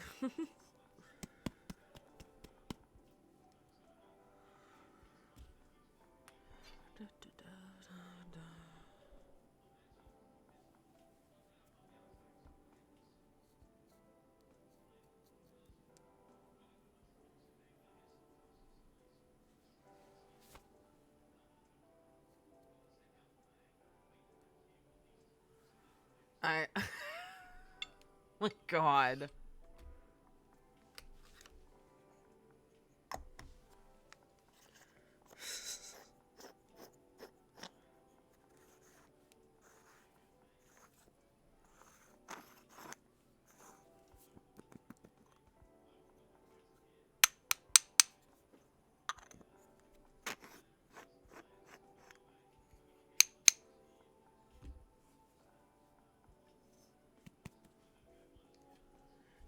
It's really true, and it knows. It knows.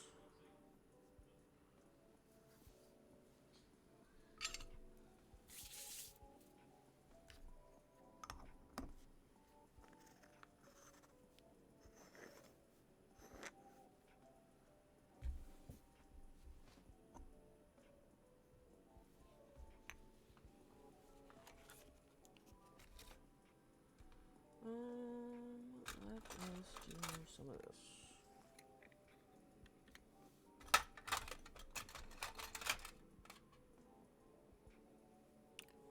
Said that's enough. Said that's enough niceness. We've reached a maximum. We filled our nice quota for the day.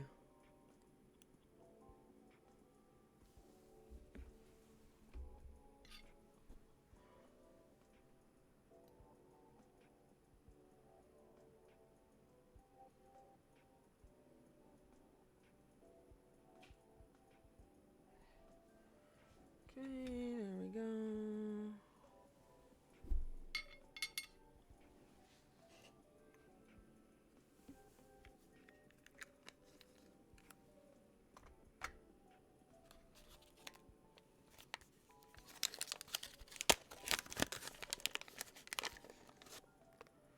Want to test what?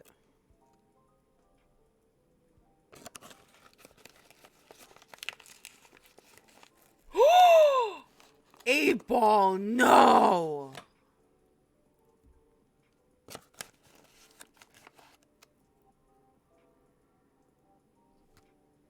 Absolutely not. Eight ball, you want to get fucking banned?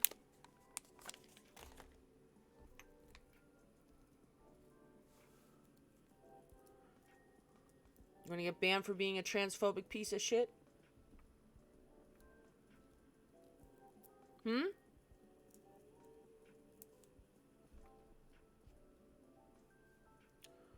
The fuck?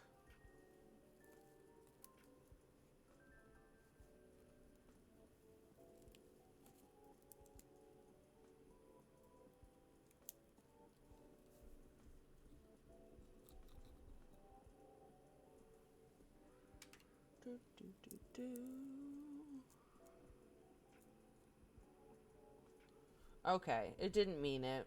We're good. Thanks for saying LOL, just kidding.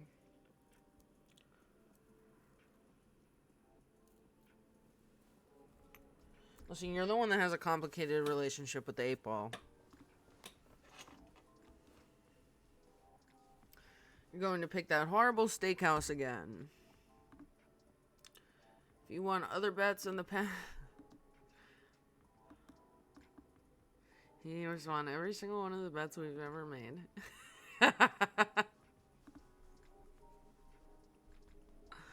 I'm this close to being able to buy a new TV with the money I'm saving on food. Just rub it in my face, why won't you?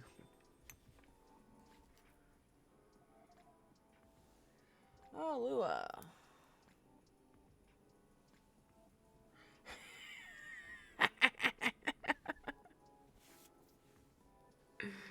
Oh my god.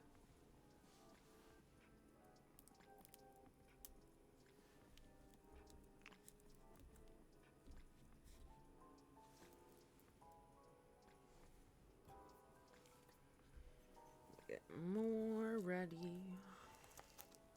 8 ball is on point today. It is on point.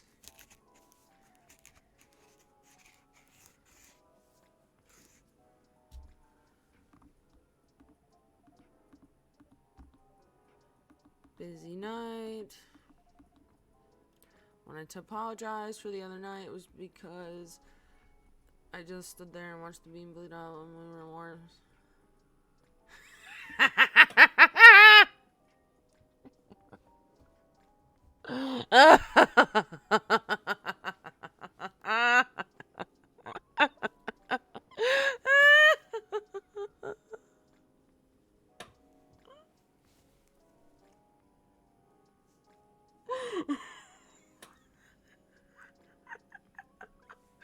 It's because you let me die when I was in Napoleon's army.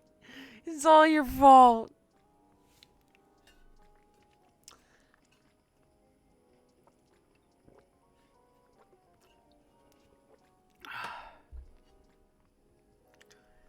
Oh my god.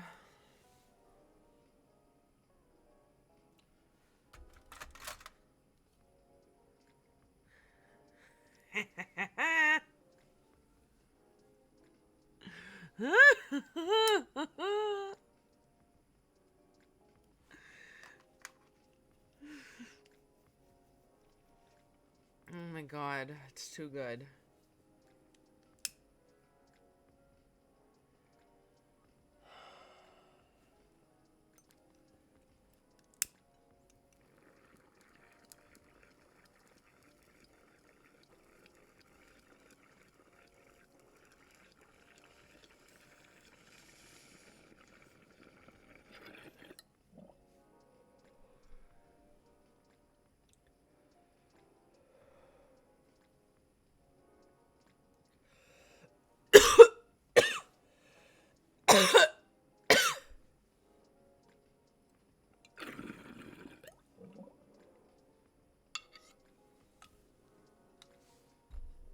I fucking cannot.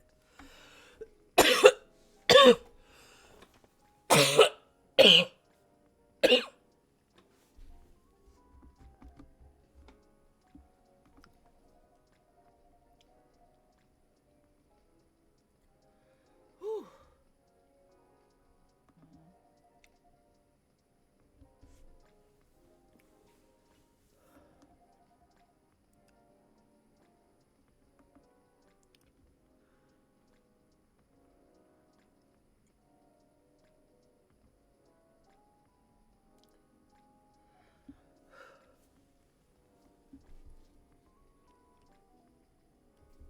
Eight Ball said self-reflect.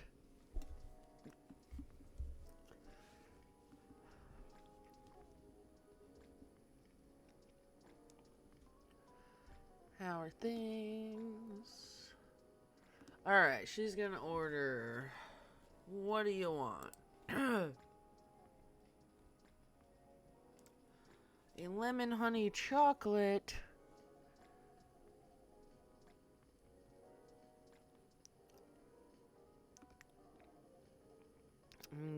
Listen, girl, I have a sore throat too. I might switch to a different game because my throat is like, this is not the way. Stop playing these games where you gotta talk so much. My throat is like, please.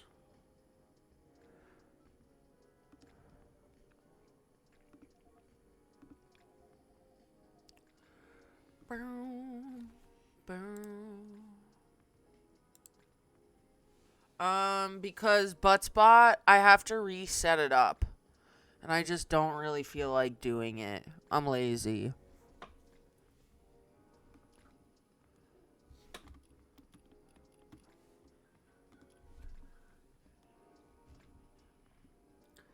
No, but, 8-Ball did not kill Buttspot. Basically, Buttspot got suspended because,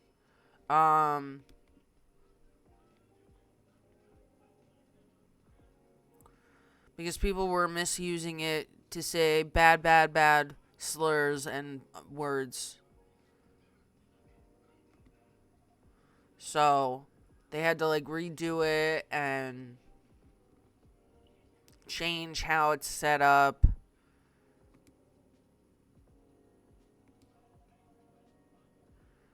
Trying to get a big contract, organizing meetings, making sure it's all going according to plan. Sounds stressful. It's a lot of responsibilities and decision making. Parts of me likes that, but part of me feels the pressure of it. So it's nice to be able to unwind with a warm cup. Answer the question. You probably gathered that Bay and I have been fighting. Yeah. Well, we haven't discussed the wedding for the past couple of days. And honestly, it's done me a lot of good. Wow. 8-Ball. The thing is, I know Bay means well. He suggests all these things that he thinks I'd like, and I should like them. He's paying attention, just not just sending random ideas. I should be grateful that he's trying to please me. But I get annoyed instead, and then I start feeling guilty that I'm annoyed, which makes me even more annoyed. It's not great, I know. Well, it'd be easier if we always acted rationally. If we only got annoyed at the right people for the right reasons. But things aren't that simple, are they?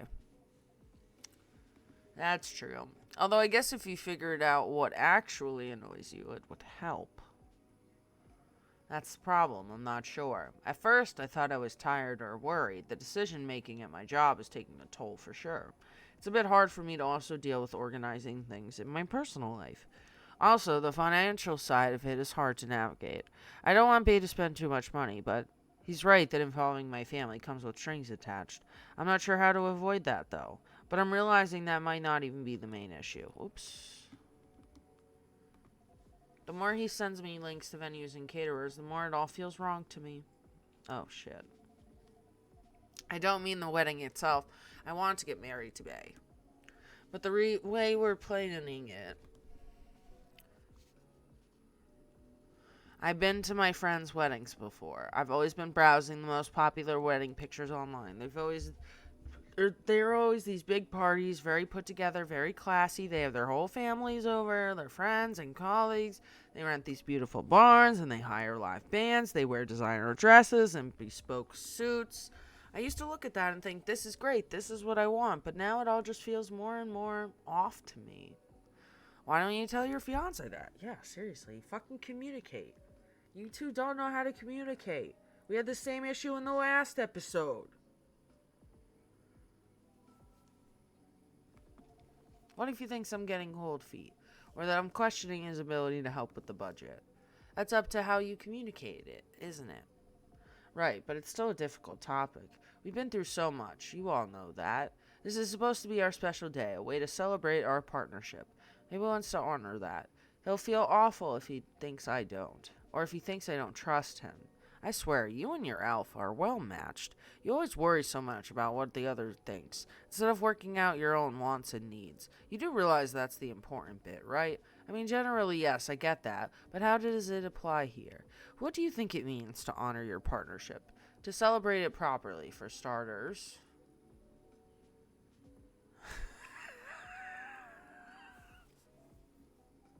The fucking pay meme. The fucking pay. Who are you in that partnership with? I believe you've met him, that blonde guy with the puppy eyes. I'm glad you remember that because you were making it sound like you were in a relationship with your friends who got married and the strangers who put wedding pictures online. This is your relationship you're celebrating. Why are you so concerned with other people's weddings? Your special day needs to make sense to the two of you. Have it in trainers at a fast food joint, if that's what you like. That way, you can also take the budget out of the equation. A simpler wedding won't feel shabby if you make it feel properly yours. I still want a pretty outfit and decent food. Thank goodness. But, point well taken. It's just, my family might have certain expectations. Did they openly say that? No. Then maybe they do, or maybe you just think they do. The only way to find out is to talk to them.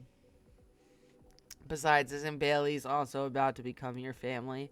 You sure are the only family he's got. I'm not saying to disinvite everyone or to fight with them or anything, but you shouldn't put their needs above your own. I really shouldn't, should I? You've given me food for thought. Thanks, Hyde. My pleasure. Amazing how you perk up when you give people advice, Hyde. Maybe you should become a therapist.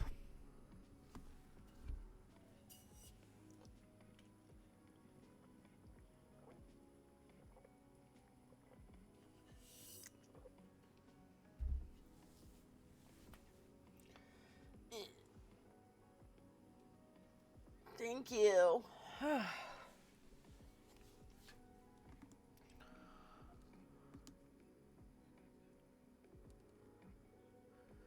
Thanks for the vote of confidence. I did say I might become a couples counselor. Health and well-being. Yes. Thanks for that. Oh, shit.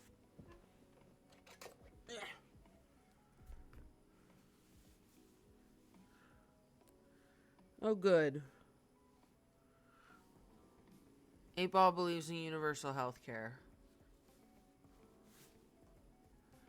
Agree with all you implied. I don't think I'm quite tactful enough for that. Are you looking to change careers? Yes, he is. He's bored with modeling. He is depressed. Finds it too impermanent, wants to leave a mark, wants to have fun. Just a very quick summary. Bum. Anyway, you can make modeling fun again. I don't think so. Last time I had proper fun was maybe 20 years ago. What happened then?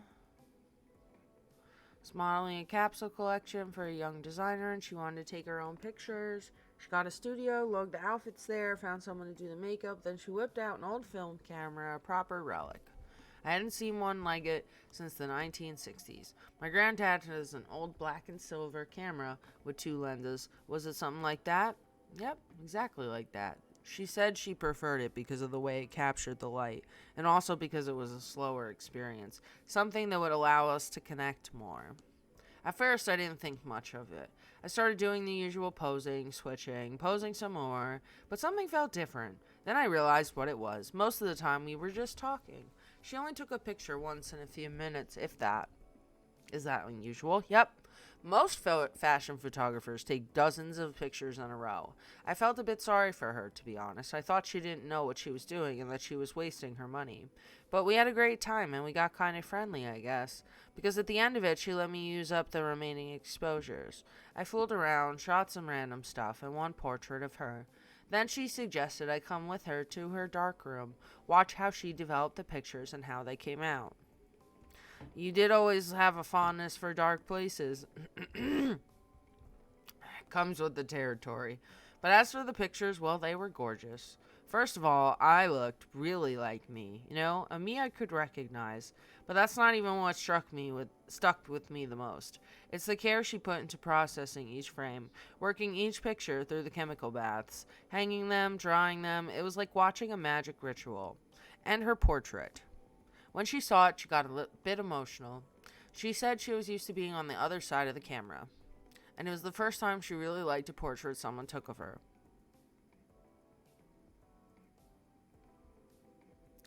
I'm in a weird place these days. It's not like me to tell these kind of tales, or to launch into soppy monologues, really. Just forget it. Okay, Hyde. Just when you're starting to be not such a dick and being a little redeemable, you go back to being a dick. Gives me an idea, I think, of another career for you. Please share. Why don't you be a photographer? Go on. Well, maybe it's because I've looked at so many of them recently, but apparently film is making a big comeback for wedding pictures. It's what you said, it captures the light beautifully. And it's more personal, slower approach. Maybe you could try that. Who, me? No, the other vampire's looking for a new line of work.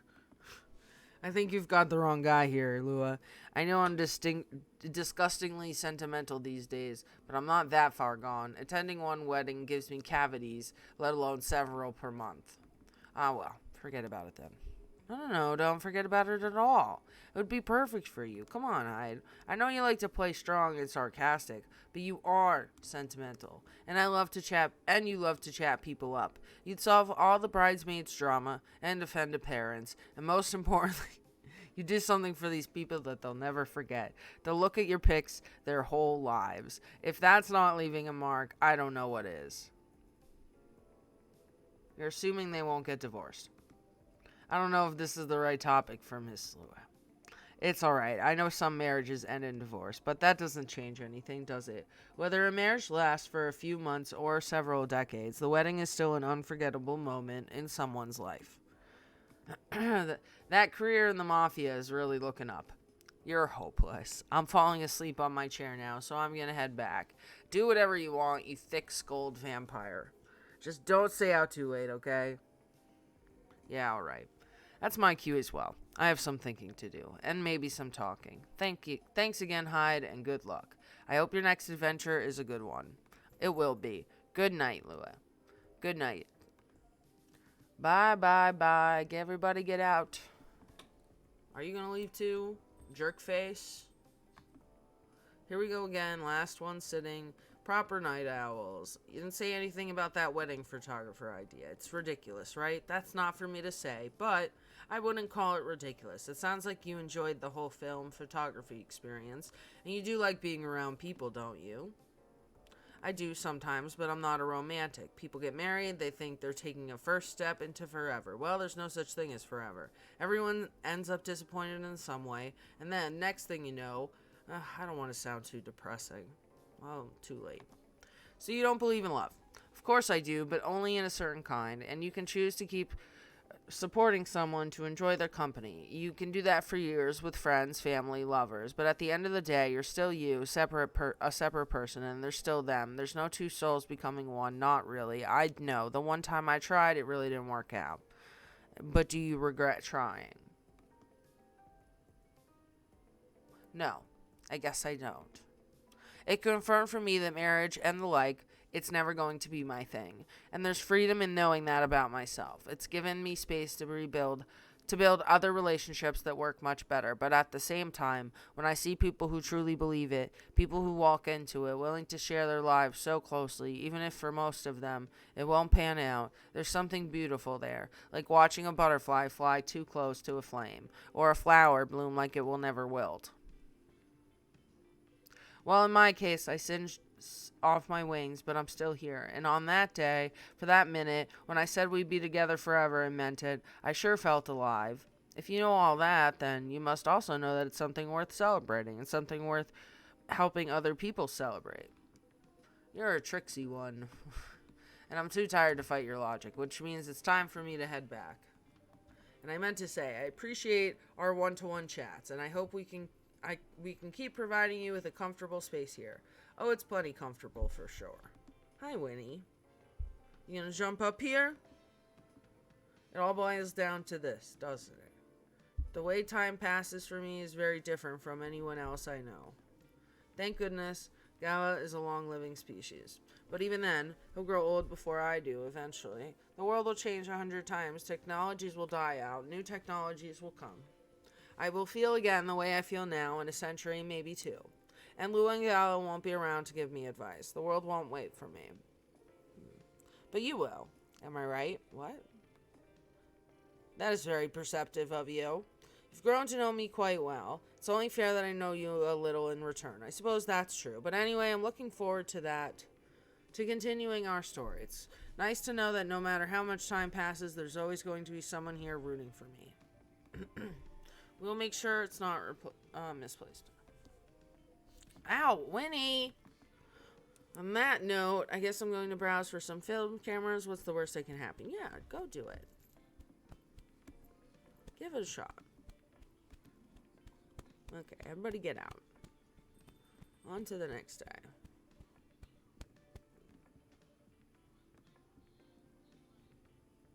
Honey, this is such a weird position. Ow. Lynn, don't hit your head on the desk. And don't dig your claws into my leg. Winnie. Winnie. Sit properly. Okay, that works. New image recognition tech confuses gnomes with dwarves. A review. Robots asked to give ultimate advice. Elven burnout is real. Here's how to avoid it.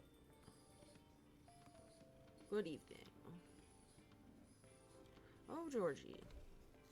Welcome. Ow. I think we're on day 10.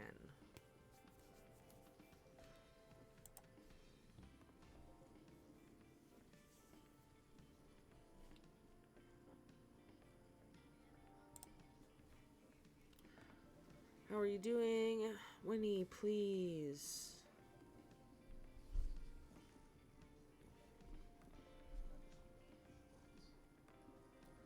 My mind is kind of elsewhere. Ow! Winnie! Winnie! You're hurting me. If you can't do this without digging your claws in, you're not going to be on my lap. I'm in a real bind. Never ending workplace issues. Things are getting weirder and I'm feeling out of my depth. Recent patrols. Okay, yeah. Analyzing the footage. How did that go? Yeah, he's really hurting me, honestly. The infrareds, he isn't anymore, but he was. Couple of blurry things. They ran off, turned a corner, and disappeared. Could have been anything like rats or cats, but neither fits with what I heard on the scene. The footsteps, the laughter. Come to think of it, sounded more like giggles. Giggles? Can beasts giggle? Not at that size, no. Even if they could, it doesn't explain the footsteps. I see. So what's next? I have some ideas, but they're just wild theories at this point. In short, I'm stumped. Racking my brain ever since Miss Riona dropped that bomb about the fairies. Yeah.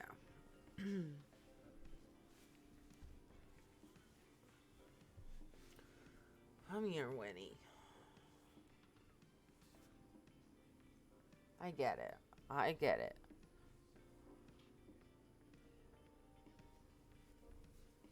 What are you trying to do?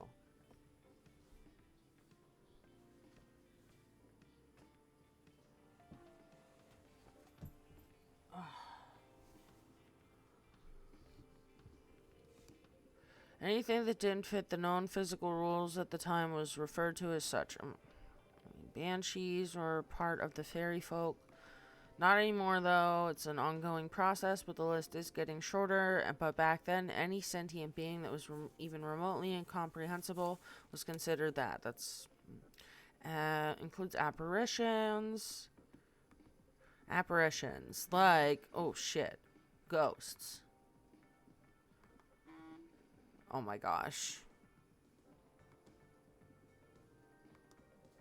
What do you mean, I see? Doesn't it sound like a bad joke to you? I'm not sure I follow. Yeah. What? Ghosts don't exist? Okay. Well.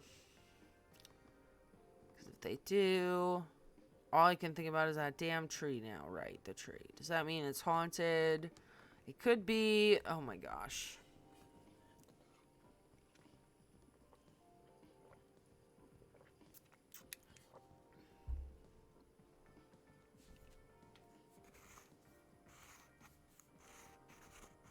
That's nice.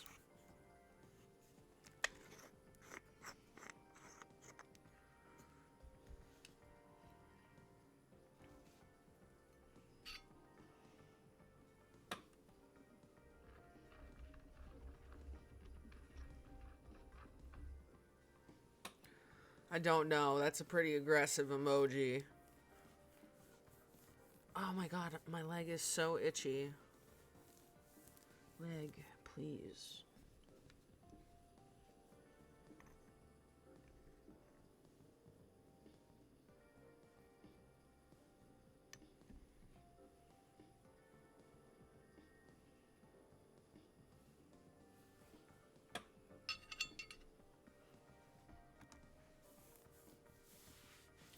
My tattoo I got last week is so itchy.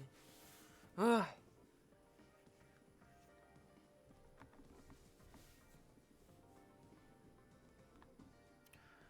So calm. Well, some of them are so out of this world even. You're right. Yes. True.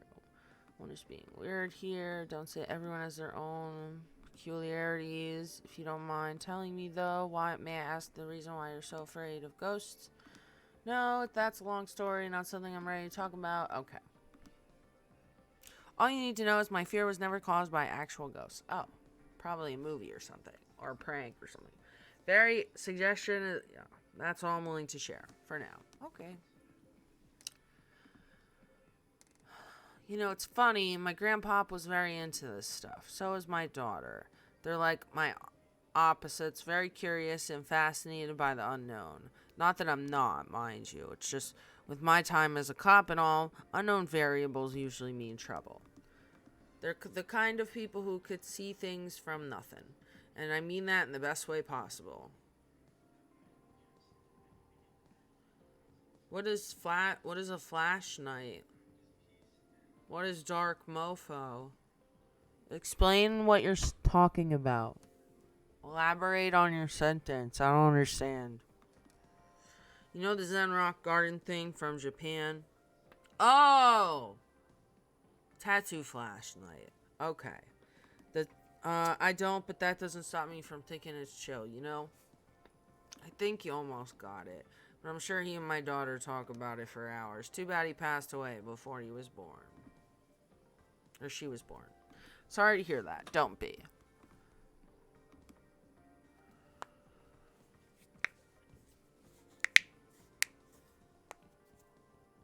You should go and get something.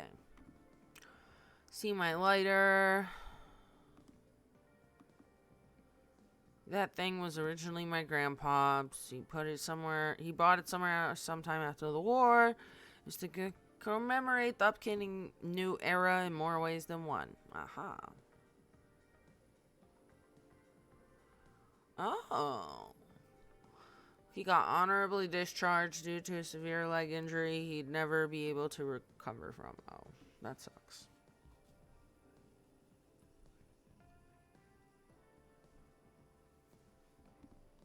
At the time, he was living right across the street from the former town hall, so for obvious reasons, he couldn't walk far, so it was a good location for support with him, all the veteran support nearby. Now about that street. You see, my grandpop liked to chat. Never liked being alone, that guy. Plus, he pretty much hated his bleak room.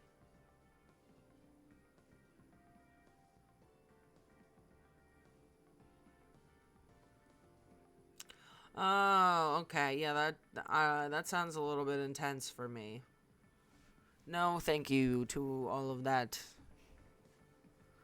That's no.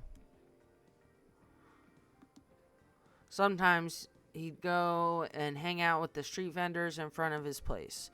There were all kinds of beings there, along with their pets from all walks of life. That's why he had a lot of stories about the craziest things. I see. Street's name just came to mind last night. Can you take a guess what it is? That's where the ghost stuff is happening. It's where the vandalism is happening. Wasn't called that before. That's why the whole thing didn't click for me straight away, but I went through his files and it checks out.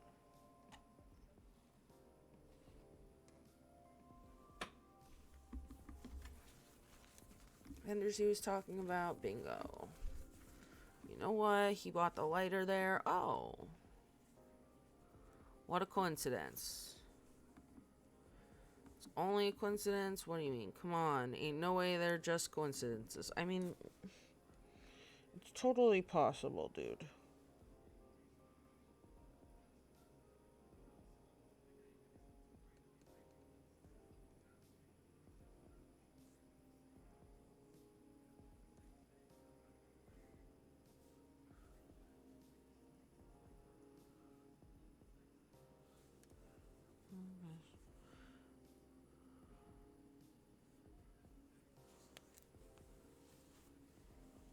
Oh, cool. That's cool. Oh, Winnie. No, I need you to go.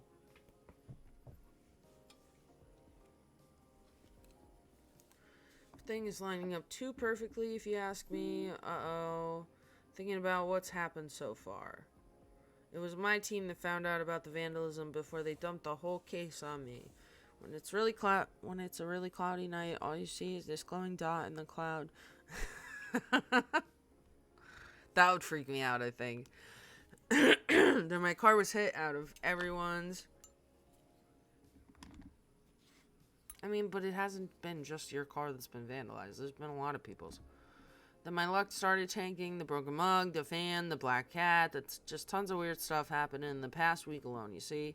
Then one thing led to another. My team was chosen to lead the investigation and tell me who's in charge of the case. Me. Then there's the Banshee lady, your patron, with some information I wouldn't have thought of. The dead tree stuff, the fairy market, information I wouldn't have even remembered on my own. And now we know why I kept on losing my lighter, right? How are they not connected? Well, if you... I'm telling you... It's calling for me, the kid... I don't see it. I'm talking the light will move so rapidly in the sky, it just doesn't look like a human-controlled thing, but it is. Oh, Jesus Christ. Yeah, no thank you. real bad at dealing with spooks. They make me question everything I've ever known, and I've always thought you're pretty good at handling ambiguity, officer, not when it comes to supernatural stuff, because we don't know enough about what's real and what's not. What will they do? Will they hurt us? Do they bring bad luck? Good luck? What's the truth? Who knows? Maybe you should take a day off and catch up on your sleep. What's that? Nothing. Another patron of mine suggested a documentary to watch. The focus was on interesting drinks from around the world. You could find everything from the mundane to the extreme. One year they decided to have multiple lights, and all I'd think when I saw it was, oh my god, that would freak me out. From local comforts to really special stuff, and I kept thinking one particular drink might interest you. It's something like a protection drink. It's made of coffee, honey, lemon, and a slew of other ingredients. Protection from what? Evil spirits and bad luck. Maybe it'll help ease your mind a bit. Even if the whole situation is haunted, there shouldn't be any evil spirits, right? I wouldn't know, but I might need your lighter. Well, the drink needs to be lit up. I just think your lighter might give it that extra magic boost it needs. See, 8-Ball said that's not happening. It's okay. Relax. Breathe.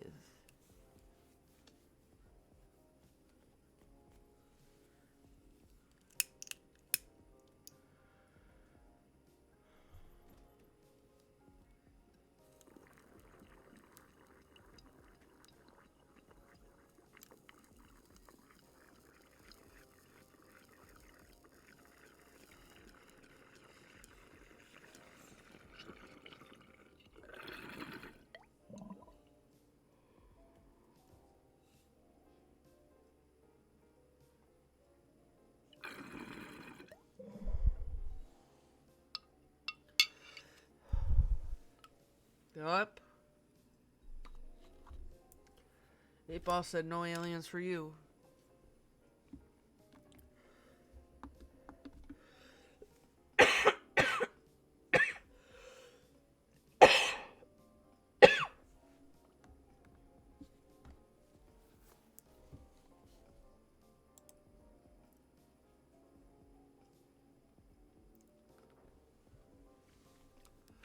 Okay, here we go.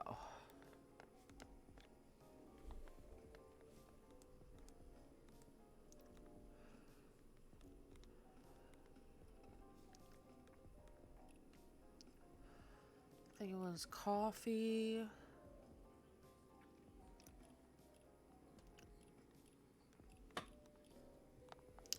Then I have to light it on fire. Oh, I don't. It's already lit. Cool. Alright, I have to go to the bathroom, unfortunately. Ugh.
guessing you work tomorrow? Mm-hmm.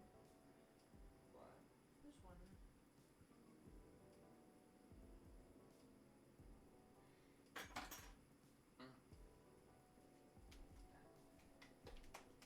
Yeah, I work tomorrow. Okay.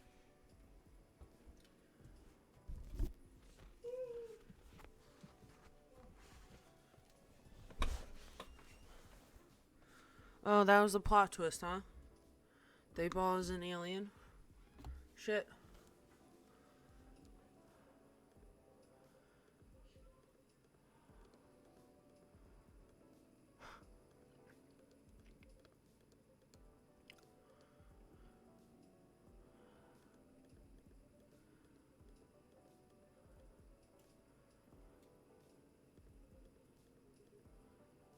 Oh, who's this? Okay, everything can be caught with a little elbow grease. Is that so?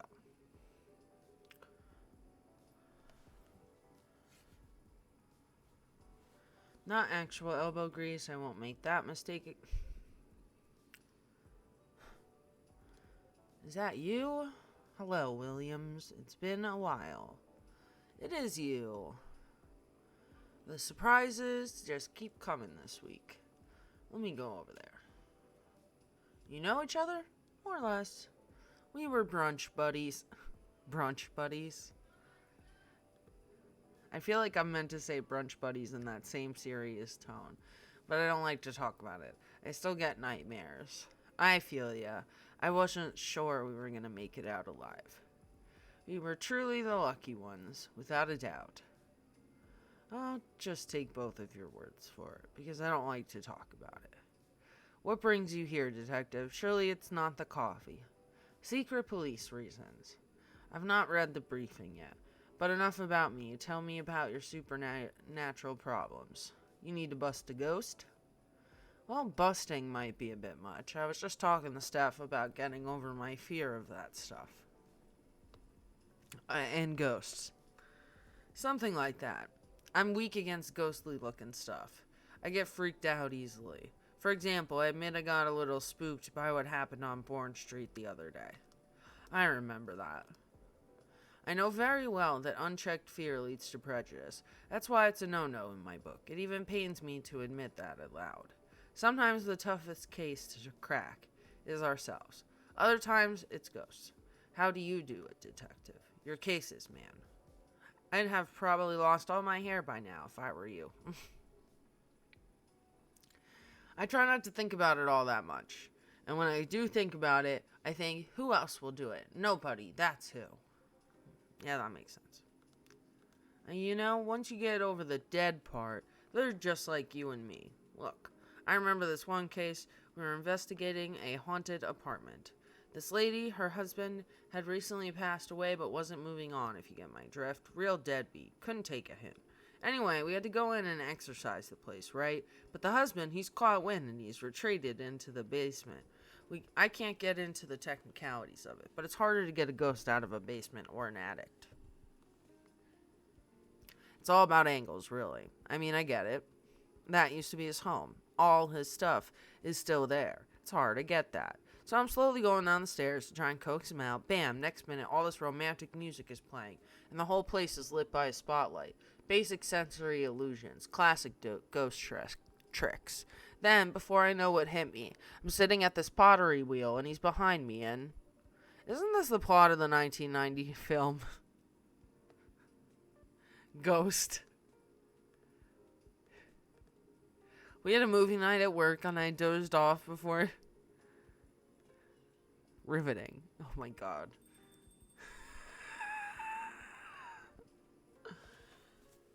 Oh, who's this clown?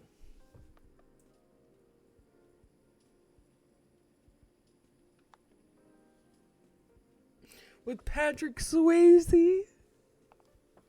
Hey, detective. Hey, people I don't know.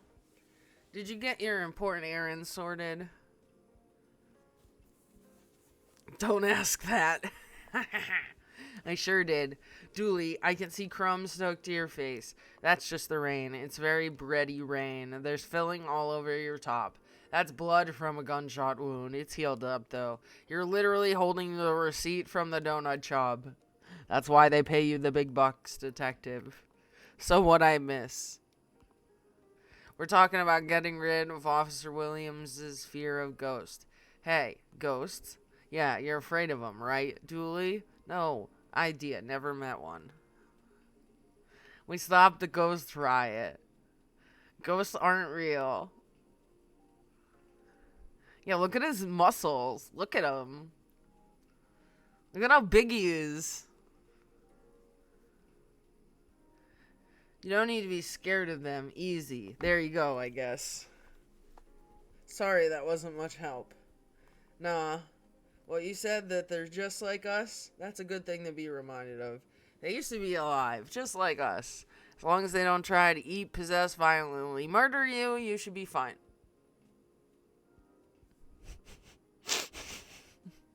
Very reassuring. Just talk to them. Oh, they just want to eat and possess you, but talk to them. Talk it out.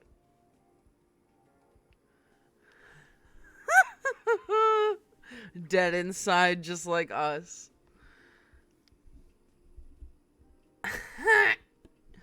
Just talk to them. Feel their culture, their dead person culture. Listen to their issues, their dead people issues, and spectral wails. Treat them like any other person. See what's on the inside, which should be easy since you can see through them.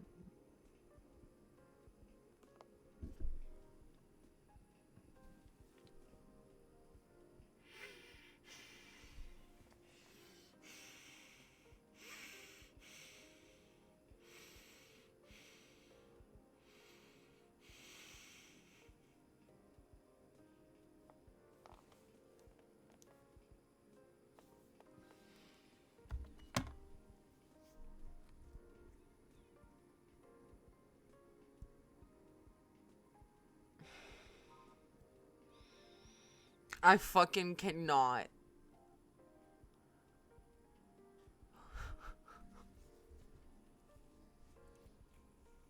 Dooley!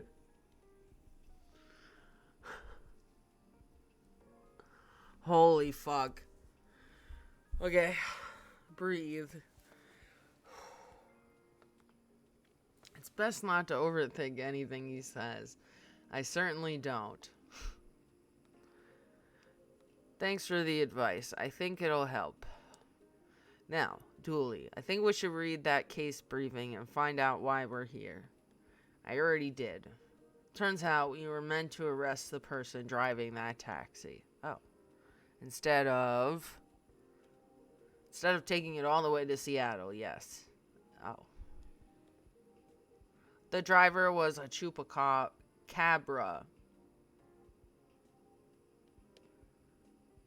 She doesn't overthink anything he says. Okay, let's get out of here, Dooley. Good luck, officers. I mean, we're never going to see these characters again because that was great. Good luck with your rap problem or whatever. Goodbye, Coffee Wizard. Coffee Wizard. Coffee Wizard.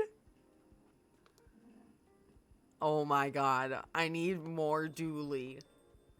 That was quite something. Well, what do you know, Steph? Looks like my good luck is back. I'm feeling like $1,000,000 now. I'm very glad you do. Thanks anyway. I really did nothing much. Are you going to be okay? Okay enough to start yeah, like I am I'm putting Coffee Wizard in the title next time I play this game on stream. Like, oh my god, I'm done here for the night. You have a good evening. Please keep me updated and stay safe. Will do. Alright, maybe I'll go check the stock and... Oh, that sucks. Up, who is it? I think it's gonna be Riona. Yep. It's the traffic, a mess, construction work, the gridlock, no deliveries to make. Good. Making like something for my throat. I would appreciate a cup of tea, some lemon, and honey. tea, lemon, honey.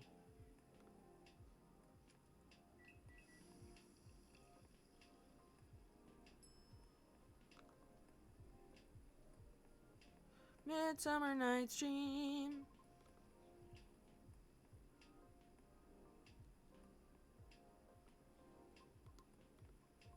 Sweet but well balanced. You just missed Officer Georgie. He's been thinking about what you said. He's currently dealing with plenty of clues he isn't used to. That's why he's hard at work at the moment. Would you mind doing me a favor? Could you give me my give my contact information to him? Aha. Email address and phone number for Riona Sheeran. Oh, and I have his fucking lighter again. Is it possible that I spoke more than was necessary? All because I couldn't help but feel a pang of bitterness knowing what happened to the tree. That's entirely understandable, though. But it is not my intention to interfere with his work. Yeah, we learned that there was this tree that was basically some being's dead body, and they just got rid of it. And now that area is being vandalized. All the cars are being vandalized. I fucking wonder why. You got rid of someone's dead fucking body just because it was a tree, and you didn't understand because it was a tree. It's not my intention to interfere with his work. As such, if he requires any assistance, please do let me know. It is the least I could do, as I realize there would be plenty of difficulty obtaining information. I mean, because Officer Georgie is a human, we semi-physical beings have our own way of sharing information. As such, I understand what you mean. Okay. I just do not wish to incriminate anything or anyone.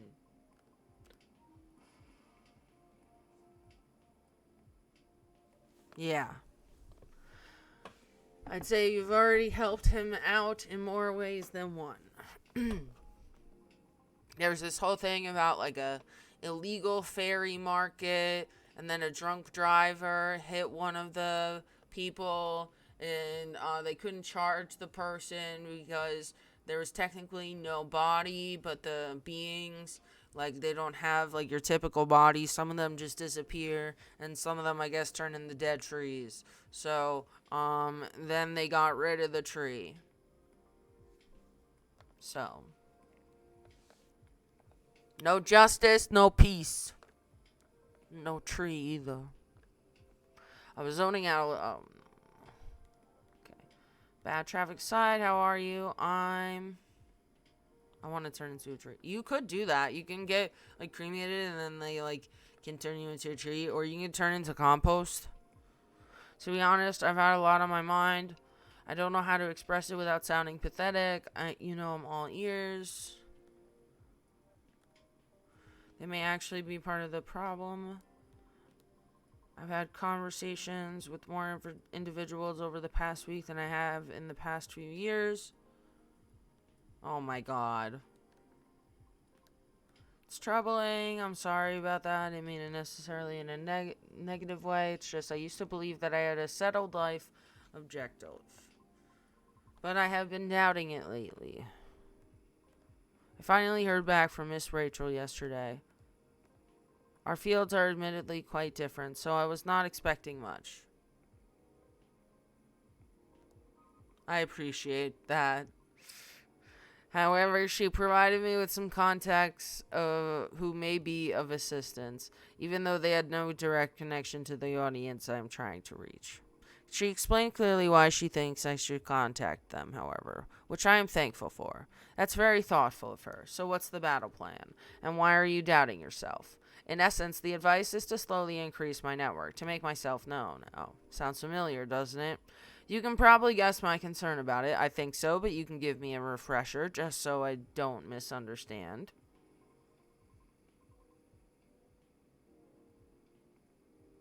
Oh, shit. I feel like that would be a shortcut, so to speak. She did, however, remind me of an important and humbling fact. What would that be? Well, oh, but it's not guaranteed you'll get anything out of it, don't you think? Unless you're really, really sure the so-called shortcut is 100% going to work. Because you'll have to do way more than just making a few calls and waiting for callbacks, you know? I'd say that's a decent impression of her. Thank you. You play too much, April. Yeah. After that, she told me a story about her early career experiences, both the good and the bad. Getting noticed is truly only the beginning. Then it is either a matter of letting your talent speak for you, or you go out there to develop connections with the right people. Even then, there's still no guarantee of success. After listening to her explanation, I respect Miss Rachel's determination. I can certainly see how it worked out for her, but then I was left wondering whether Mr. Lucas meant something similar during our first meeting. I thought it all sounded familiar. Will you try her suggestion then? I don't know. Is it difficult? No more difficult than sending reels to every audition I've come across and being rejected by every single one. But for some reason I feel conflicted about it. And speaking of Mr. Lucas, he and I have also continued our correspondence, though perhaps it was more like a necessity. Did something happen? He was stuck. Actually, he posted about it on social media last night. I might have seen it. No, I didn't, because I didn't look at it. I came across it when I was updating my schedule and responded out of concern. Then he called me almost immediately. He was loud. Sounds in order. And extremely drunk. Oh no. He denied it at first, but it was too obvious not to notice. He told me he was walking aimlessly, deep in thought, and entered Cary Park without realizing he had done so. He was doing because I think it rained pretty hard last night. I wouldn't know. The bus to and from there is currently not operating after 10 p.m., which is why I sent him a message informing him of that fact, as he seemed to be unaware of it. So he called me to ask if there was any other mode of public transit nearby. Wouldn't it have been easier for him to just call a cab? He told me he wanted to know the city better. After all, you operate your business after dark yourself. Okay. Perhaps he just didn't want to go home yet. And I might be mistaken here, but I thought he doesn't like drinking. Wasn't it partying? Nevertheless, I think last night was quite different. It appears he had dinner with his team, and he needed the extra courage in order to negotiate with them about his proposed new direction. I suppose it didn't go as expected, perhaps, and I know that feeling all too well. However, he said he will keep negotiating until they reach a compromise. Is it, though? Miss Rachel told me about the hoops she had to jump through at the beginning of her career with her teammates as well. Likewise, Mr. Lucas has to work hard to obtain approval from his team for his actions. How can they still be so positive? What do you mean? I just cannot picture myself convincing others to give me a chance like that. I almost wanted to ask, why do we have to be at the mercy of others in order to succeed or fail? Can't talent speak for itself? No, it doesn't work like that. I wish it did, but it doesn't. But if I truly believe that, with the number of rejections I have received so far, I should have stopped a long time ago, shouldn't I? Right, that's why it doesn't work that way. What do you mean? To let talent speak for itself, we would all have to have the same standards. See what you mean. Art would cease to be art if it were standardized, wouldn't it? However, doesn't that imply that everything still depends on the whims of the individual judging you at that moment? How does someone like Miss Rachel or Mr. Lucas manage to be fine with that?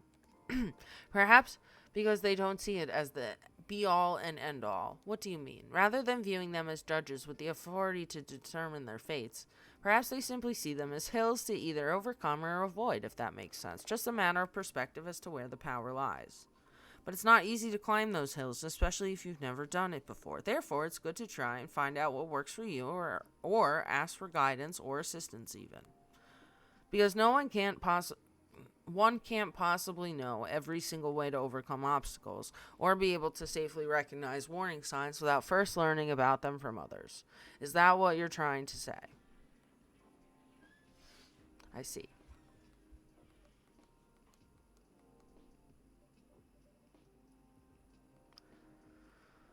Sorry, I got a bit lost in my thoughts. You're fine. But speaking of Mr. Lucas, what happened to him after the call? I picked him up and drove him home. But I thought you're located in Bellevue. But I still had unfinished business in the downtown area. Moreover, he suddenly began singing quite loudly nearing the end of our call, which led me to conclude, oh shit. How was his singing? It wasn't too bad. If not for the fact that he was screaming most of the lyrics, that is, his hoodie was soaked when I arrived, so he had to take it off before getting into my car. Thankfully, the water did not completely soak through his shirt, so he remained relatively dry. However, I still had to lay down the seat covers as his fur got rather wet. Hope he didn't get sick then. Aside from all that, was he okay? Considering the situation you mentioned earlier, I mean. Well, he happily asked me to do karaoke with him, which I declined. Probably for the best. Could have been entertaining, though. I ended up taking him for a drive, as I needed to take care of my unfinished business. Late night delivery, I was buying a pie. Why concerned? You may have a competitor? No, not at all. Maybe a little bit.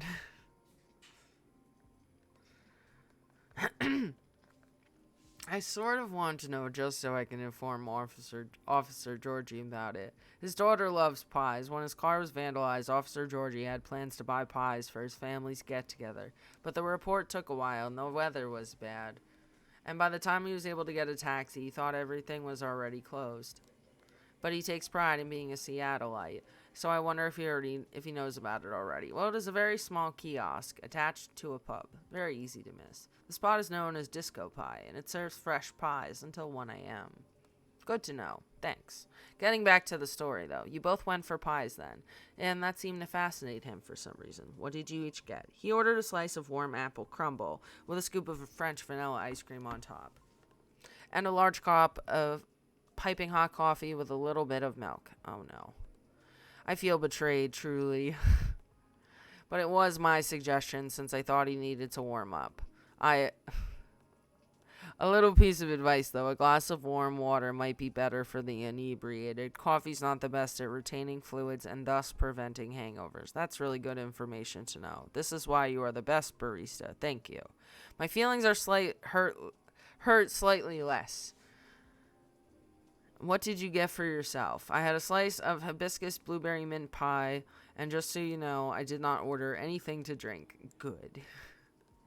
Drinks aside, what an interesting combination for a pie. How did you like it? I enjoyed it.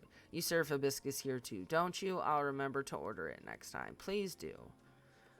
So we continued our conversation afterwards. That was when he told me he had not given up on his goal despite the many disappointments with his team. He also told me why he does not drive at all.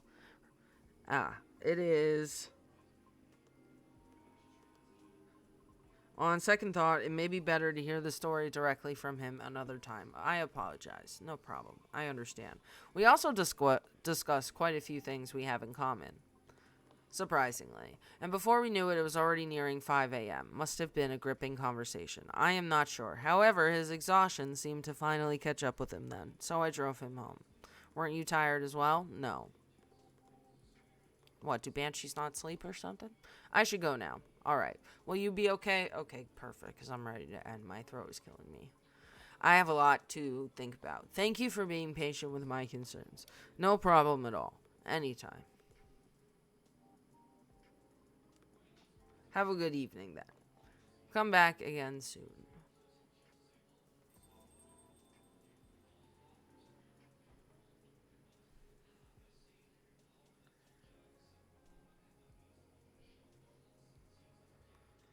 Okay. Do this and we will save.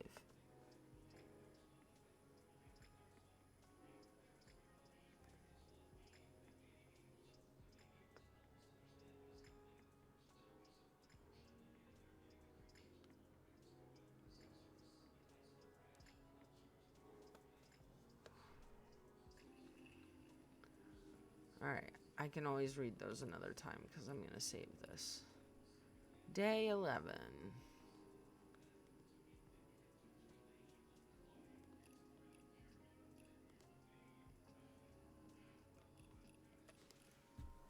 Alright.